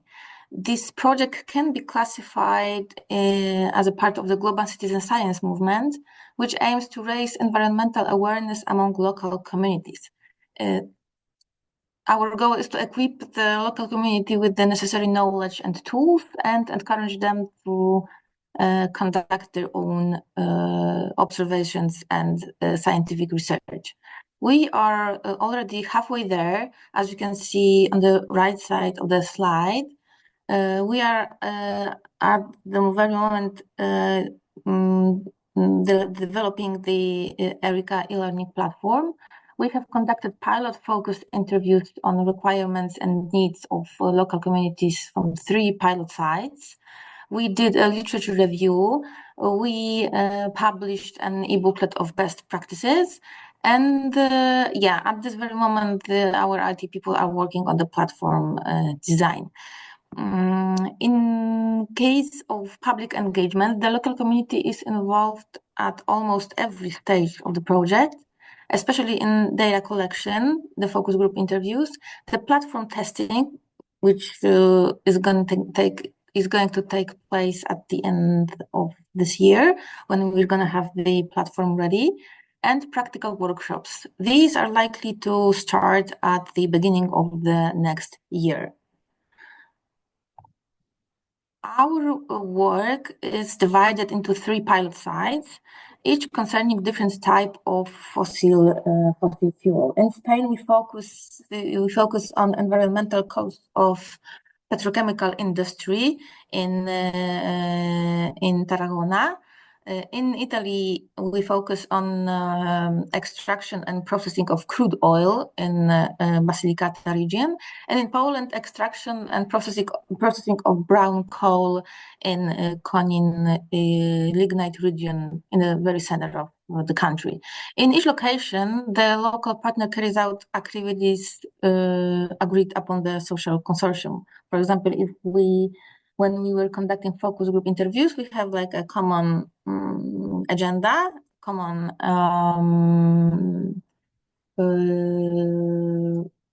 like a list of questions that we ask the people, and it was incorporated in each pilot site. The project methodology is based on participatory approach. At the beginning, we conducted focus group interviews with members of local communities. that is resident of the pilot sites, officials, representative of non-governmental organizations, members of the local community, journalists, artists. There was a very diversified group of people. Based on these interviews, we identified the most important problems and needs, including air and water quality testing. And with the information we gained from the pilot sites and the focus group interview, we managed to publish an e-booklet of best practices in environmental monitoring and civic engagement. I'm going to show you the QR code to download the booklet at the end of the presentation. We have conducted a total of 5 focus groups, 2 in Spain, 2 in Poland, and 1 in Italy. They were attended by 57 people in total. And in the photos, you can see what they looked like. The previous slide showed a picture from Konin, from Poland. And here on the left is an interview in Corleto Perticara. And on the right, there is a meeting in Tarragona. The tools we use during the project are designed to build a civic community focused on monitoring the impact of fossil fuel extraction on the environment. For data gathering, we used focus group interviews, the desk research, ethnographic observation, which is basically an observation, but you need some kind of agenda, like the things that you want to observe, and you observe them in a certain way. So it's not simply being there and watching what's going on, but you have to have some kind of background and agenda what to do in the field site. We also use online forums and workshops for mapping and engagement. We have profiles on social media. We run, by saying we, I mean the whole consortium, but it's not particularly me, but for example, Alicia from ALDA or Ilya from I forgot the name, but there is a specific role for each person, and by we I mean the whole consortium. So then for the mapping and engagement, we have social media, we have newsletter, we send direct messages by email, and organize open meetings with stakeholders in each location. For communication and dissemination, besides of social media, we also have a project website. We organize seminars and webinars, both inside and online. And we attend conferences, like scientific conferences. For example, last week, I was in a global co-transition workshop in Australia, where I also showcased our project, the methodology, and some research conclusions. All of this is to be present to showcase the project, and to invite people to join us. And here on the left side, we have pictures from the last consortium meeting in Tarragona, where we have a meeting with the representative of the non-governmental organization Good Karma Projects Action for the Planet. And each consortium meeting also involved meetings with local NGOs, which are also stakeholders of the project. Yes, and what are our next steps? The platform design is planned to be done in September 2025. Right after that, we'll be attending a consortium meeting in Poland. It's going to look very similar to these ones we had in Tarragona and Corleto Perticara, but it's going to be focused on brown coal mines and extractions. But basically, there also will be like the updates on the project, what we've done, where we've been, and meetings with the non-governmental organizations and people that would like to see what's going on within our project. during the consortium meeting in Poland, we also will be planning the training workshops and the pilot activities, that is the testing the e-learning platform and training workshops will take place next year. And then after the pilot activities, we will evaluate the entire project and perhaps, I mean, for sure, publish the data we have collected. And the kind of role model that we are gonna incorporate into our workshops, we're gonna be inspired by the workshop that was already conducted by Source International, one of our partners. And on the pictures, we can see the workshops on environmental monitoring that was carried out in Italy. And the topic was the water affected by poor management of dust from mobile quarries, 5-month monitoring of water quality in rivers. And we're going to do the same things in each location, that is in Poland, in case of coal, in Basilicata, in case of oil extraction, and in Tarragona, beside the, I mean, in the area of the petrochemical center. So, I strongly encourage you to join our project. You don't have to come from the pilot localizations. All you need is a desire to learn about the environmental monitoring methods. You can read the focus group report. You can read the e-booklet, and which I strongly encourage you to subscribe the our newsletter and visit our webpage. Thank you. Thank you very much, Carolina. Also, thanks to Anna and Alma for this session. With this, we give the closure to session 3, and we can proceed to session 4, which will highlight the role of public engagement in sustainability efforts, even in difficult contexts. This session aims to highlight the role and the cases of local democracy agencies in Ukraine. So I would like to introduce to Anastasia Baslaeva. She's the LDA coordinator at ALDA, and she will highlight the role of the local democracy agencies supporting sustainable transitions. So Anastasia, the floor is yours. Good. Thank you very much. Good afternoon, everyone. My name is Anastasia, and I'm working here from the Chancellor Office of ALDA to promote sustainability and local democracy in Ukraine. As you know, Ukraine is a country now much affected by war. And as you can imagine, in a country much affected by war, it's very difficult to control and promote any processes. So anything we want to promote, it is hard because Ukraine and its people, they need also to think how to survive, about their daily needs, about the security.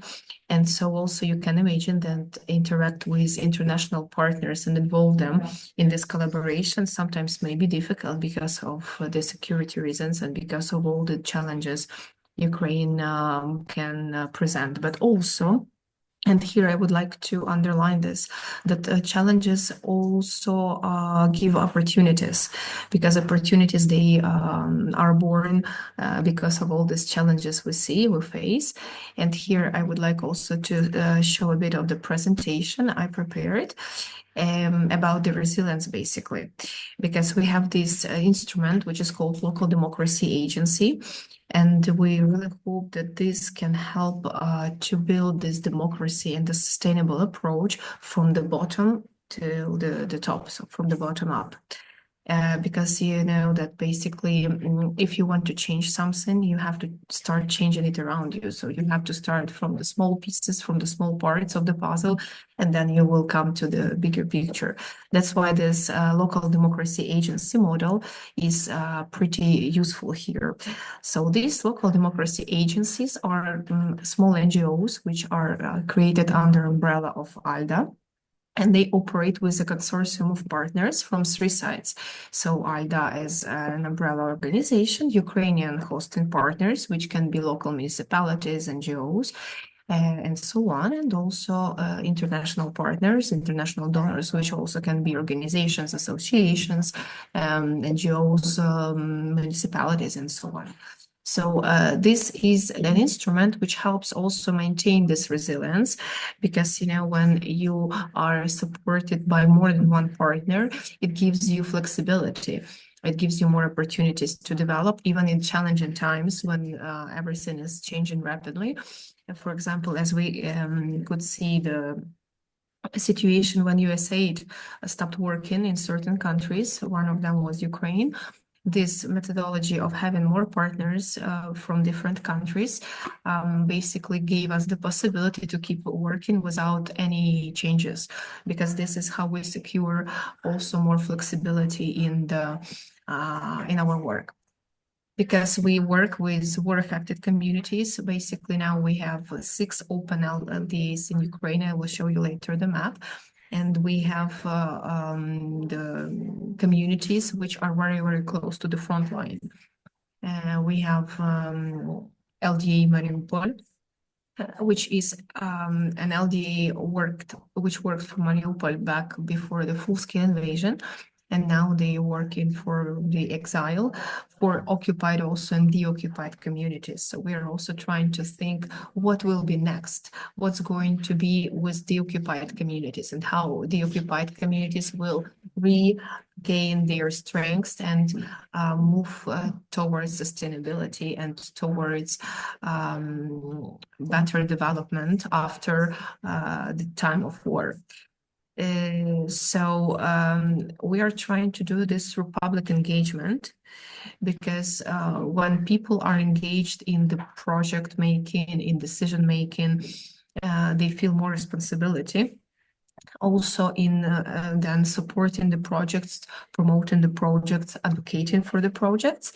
So this is something which helps us to secure also more involvement and more sustain from local government, also networking. And yes, it is something that helps to build a strong network in Ukraine as well, because war is not something that helps to keep the network in the community.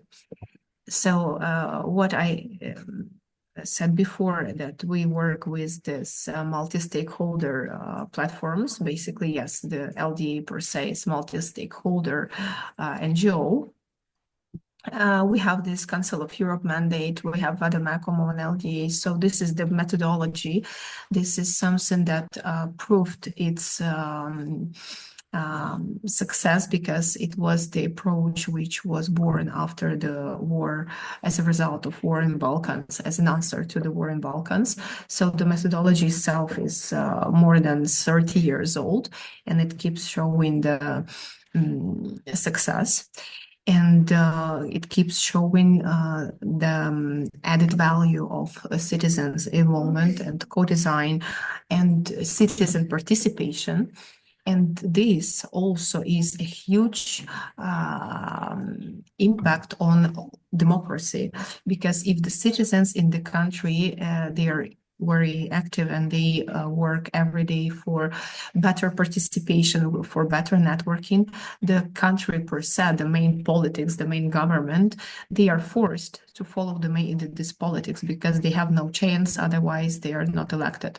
So this is something that helps to build values and promote these European values from the bottom to the top. So we are trying to give the local voices more impact to them. So we want to know what are the needs of every community. We work with communities which are pretty small. We are talking about 14,000 people, 15,000 people in the community. It is also easy because these people can be easily united, and they can create hubs, and they can easily react to crises, which are often, situations for Ukraine. Also, this is easier to mobilize European partners because European partners, if they are small organizations, communities, associations, they are easily mobilized as well. And this promotes also decentralized and inclusive governments. And this also helps to give to Ukrainian government and Ukrainian communities like local solution based on local needs for all the kinds of developments, so social, economic, environmental sustainability. So this is something which helps really to create need-based approach, because Ukraine per se, you can see now here on the map, is very huge. So in one territory of Ukraine, you can put 2 Italies, because we have like 600,000 square kilometers of territory. It is a huge country. That's why we cannot build one approach to everyone, knowing the different needs of people, knowing that Eastern Ukraine is more war affected. It has lots of occupied territories. More than 20% of Ukrainian territory is occupied, unfortunately. So we have to think about Eastern territories, the occupied territories, about displaced people who moved to western part of Ukraine. So western cities which were affected not by the war that much, but more so by this internal migration of people who went from different culture, different mentality of Eastern Ukraine to this absolutely new for them culture and mentality of Western Ukraine, because Western Ukraine also was more affected, let's say, by European way of doing things. And we have Central Ukraine in the middle, where actually people and communities are seeing the internal migration coming through them. In Ukraine, we managed as ALDA to build, as for now, 6 local democracy agencies. And you see that they are very diverse because they are situated in different parts of Ukraine. So the newest one is Overwatch with Sanbrio. We are trying to connect the partners from all over Europe. Then we have Vinnytsia, which is more or less central Ukraine, opened recently in 2024. Odessa opened in 23, with partners from Austria, from Istria, Croatia, and local, of course. Kharkiv, which is very close, as you can see from the map, to the front line.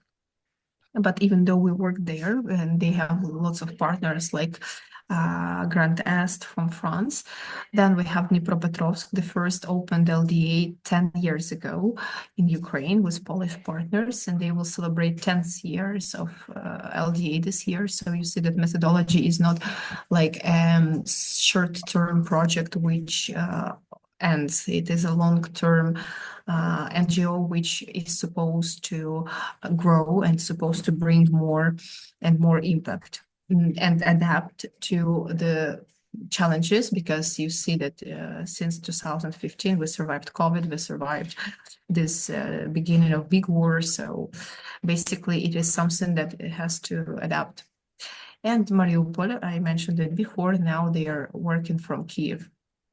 And we are planning to open more of such LDAs, because this is an answer to very many needs of local communities, of people living there. And this is the way to make maybe even smaller changes, but which are visible. And this makes, as I say, always a democracy to be something that we can touch, that we can apply, because some people, when they hear the word democracy, they think about elections, they think about the freedom of speech, but we want this democracy to be something you can touch, you can see with real actions.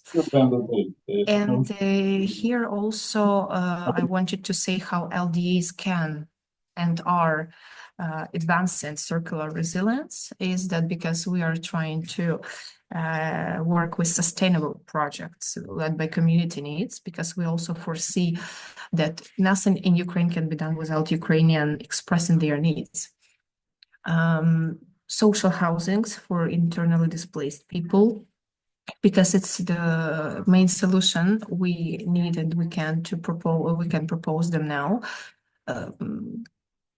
cultural use initiatives and what we can do for energy sustainability and, you know, being green, because Ukraine unfortunately suffered a lot because of war and climate impact. The war impacts a lot on soil, water, temperatures and so on. So what we can do, but we are very limited now in Ukraine as for it, but still, you know, green recovery, green economy, sustainability is something that is a headline of any new policy implemented now in Ukraine. Public consultations, digital engagement. Ukraine is one of the most digitalized countries in Europe. In Ukraine, we have the application which allows citizens to participate in different decision-making processes, even like who goes to Eurovision from Ukraine, for example. This is one of the more, you know, recent examples. So this digital engagement makes it easy to have public consultations and local action plans, local statuses. And this is something that then helps to move this cooperation cross-board and make this possible for the partners to not just fund projects, but co-create them together.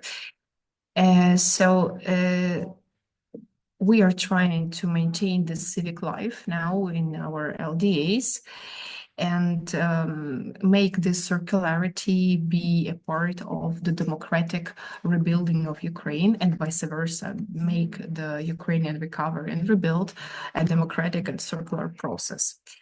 That's it from my side. Thank you very much for your attention. And if you have any questions, please don't hesitate to contact us and answer. I will answer. Thank you. Thank you very much, Anastasia, for this introduction, also for the difference in context as well. Through this workshop, we have seen many different perspectives, their relevance on engagement, key stakeholders, how to create impactful solutions, and finally, of course, highlighting the context of Ukraine, since this workshop is tailored to the needs of the Poltava region. So for our next session, I would like to put all that knowledge into practice, and we have a short interactive activity. So I'm going to share my screen. So during these 30 minutes that is left of our workshop, we will have an activity that's called your circular pitch. During this activity, I ask you to imagine yourselves as advisors for municipalities or local actors, and you will prepare a mini pitch on a simple circular solution in response to a realistic regional scenario related to circular challenges. For this, we will divide all the participants into 5 groups, into different breakout rooms, and the instructions will be that first in your group, you will discuss and co-design a simple community-based circular solution. For this, please read and understand your scenario firstly. Each of the groups has some information as a context on the challenge that we are trying to solve. Then identify collectively the main issue and see what is already working and see how it can improve or what else needs to be done. So for this activity, all the participants will have 25 minutes to discuss, and then we will come back together to the plenary and one person per group will share the key insight or idea during 1 or 2 minutes. So please also select one person from your group who is gonna briefly present this idea. So in our chat, we will share the link of this presentation. And in this presentation, you will see the different scenarios that we have. We have a scenario in Italy with a problem on food waste. We have a scenario in France with a problem on construction waste, and a scenario in Ukraine with a problem of sustainable rebuilding, and a scenario in Spain with a problem of plastic waste during seasonal spikes, and a scenario in Lithuania with abandoned buildings and unused lands. So you will receive this information, and each group will have 2 slides. The first slide, which it's more information regarding the context, what is working, the public opinion, and the task that you will be doing. And the second slide, in which we ask you to include your inputs, which is identifying the challenge. So right here, what's the challenge that you collectively identified? What is the circular solution that you propose? Who needs to be involved? Who are our key stakeholders? What is our engagement strategy? Meaning that how can you engage the public effectively? Of course, using all the tools that we have seen today. If you know any others, please also feel free to add them. And then the last question is, what is the first concrete and realistic step? So now I ask you to join this presentation. So first I'm gonna share with you the slides. And just give me a minute.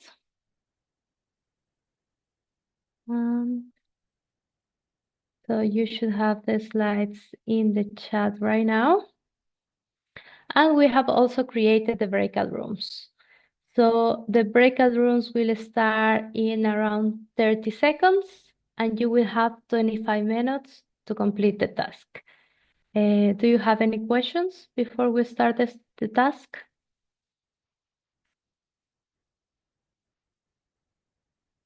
Okay, if everything is clear, then let's start, and then we come together to the plenary to share our ideas.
Hi, Liz. Can you hear me?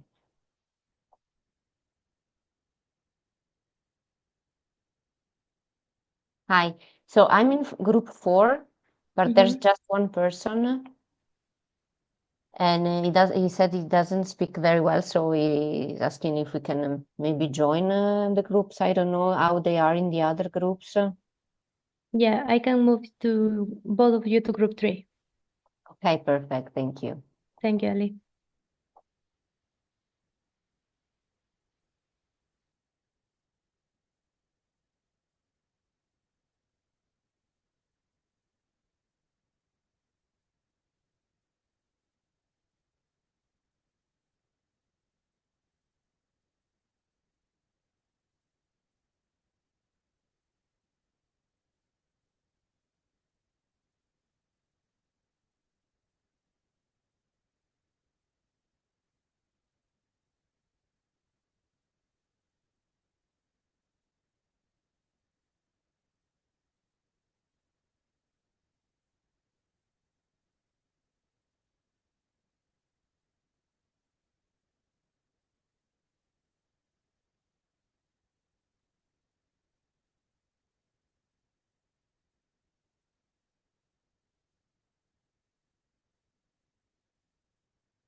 Okay, vamos de regreso.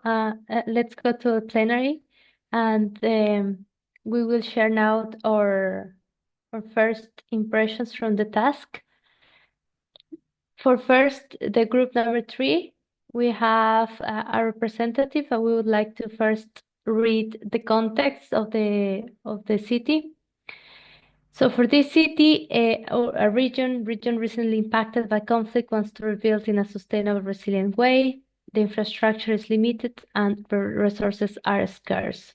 Damaged infrastructure includes public buildings and water systems. Bricks and cement are in short supply. Citizens are eager to volunteer but face logistical barriers. What is already working is that there is a strong local leadership and community trust in local democracy agencies, and the public opinion is to prioritize stability and access to basic services, but are increasingly aware of sustainability. So do we have someone from group 3 who can share what was your main idea for the circular pitch?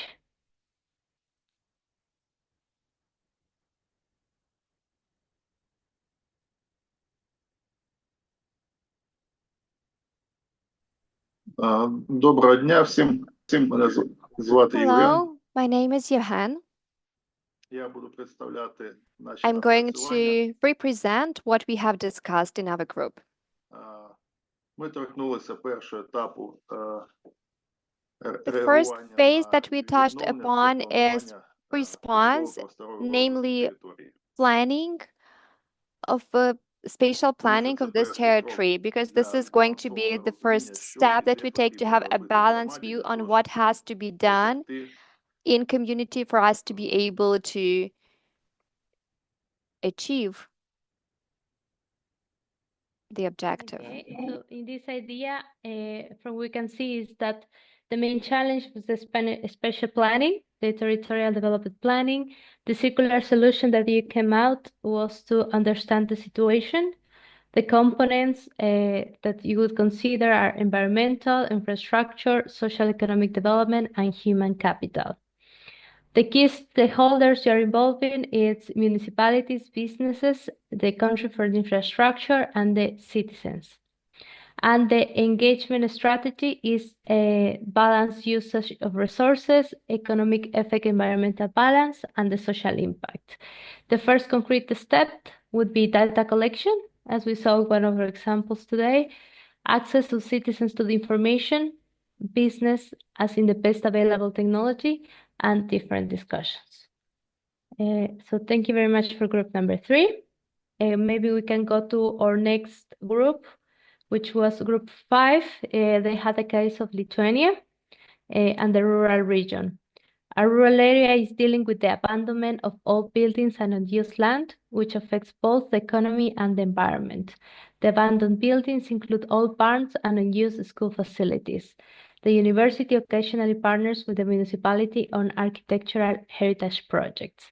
What is working now is that a local university has expertise in sustainable architecture and reuse, and the public opinion is mixed. Some people want innovation, but others resist change.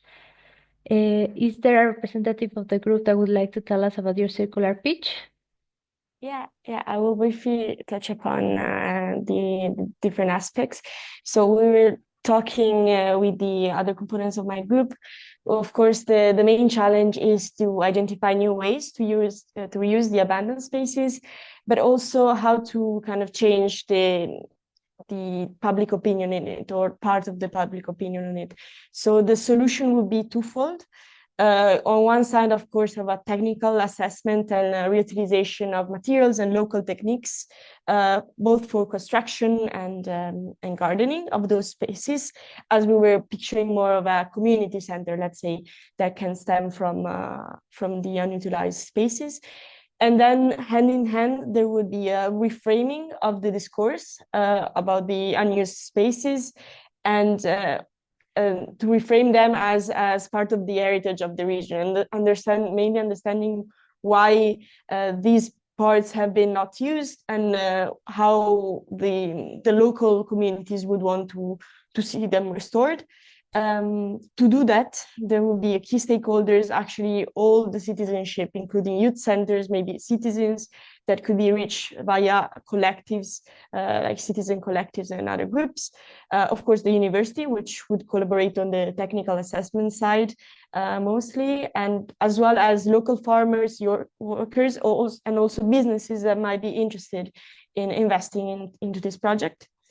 As an engagement practice, there could be two ways, actually. We couldn't really decide which one was the best, meaning the first one, a general consultation involving all the actors, but there could also be a smaller one to kind of develop, let's say, a project plan or like a more concrete idea, and then engaging the citizenships as a whole, and then develop a communication and storytelling campaign about how to, let's say, remodule the communication on these spaces. Concrete first step, I would say the first concrete step is to really understand the reason behind the skepticism, if it was just for because it was a news, and or for like a specific reason that it wasn't really, let's say, prioritizing local heritage and like knowledge. And the second one would be create a project plan, including all the technical assessments for the actual like rebuilding of the place, mainly with the university, of course, as the main knowledge partner. And then, of course, as a process, go with the also participatory approach with the citizenship as a whole. Yeah, that's it for the slide. Thank you very much. So we have some general and first concrete steps that we could do in our solution. And I hope this exercise have helped you also to reflect on the kind of activities that at the moment you can do when you're trying to solve or trying to implement a circular solution. I'm sure that the presentations that we have had today and the real case examples have been really inspiring as well to understand what kind of solutions we can find out if those solutions are applied to this type of context.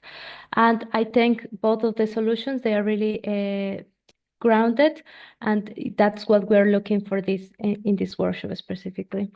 So thank you both, thank you all our participants, and for next part of the workshop, we just wanna have 5 minutes of your time. And we would like to have a short evaluation survey to let us know what we have done or how we have done during this workshop. So I kindly ask you if you could scan this QR code and answer really quickly the questions we have in there. This will, of course, will help us to improve for our next workshops, because as we said, we have another mentorship program coming up and more workshops will be offered. So very briefly, let's spend the next couple of minutes to answer this, and we will go to our last part of the workshop.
Okay, thank you very much, everyone, for answering the survey. We will, of course, make a follow-up with you after having this recording ready.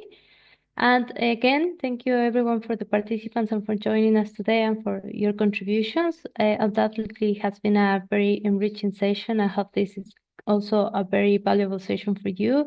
And I hope this is a good starting point for your interest in circularity. The last remarks is please stay tuned in our social media of the CCRI because there are more upcoming activities for our project. So thank you again and have a good day. Thank you. Bye. Thank you. Bye. Thank you.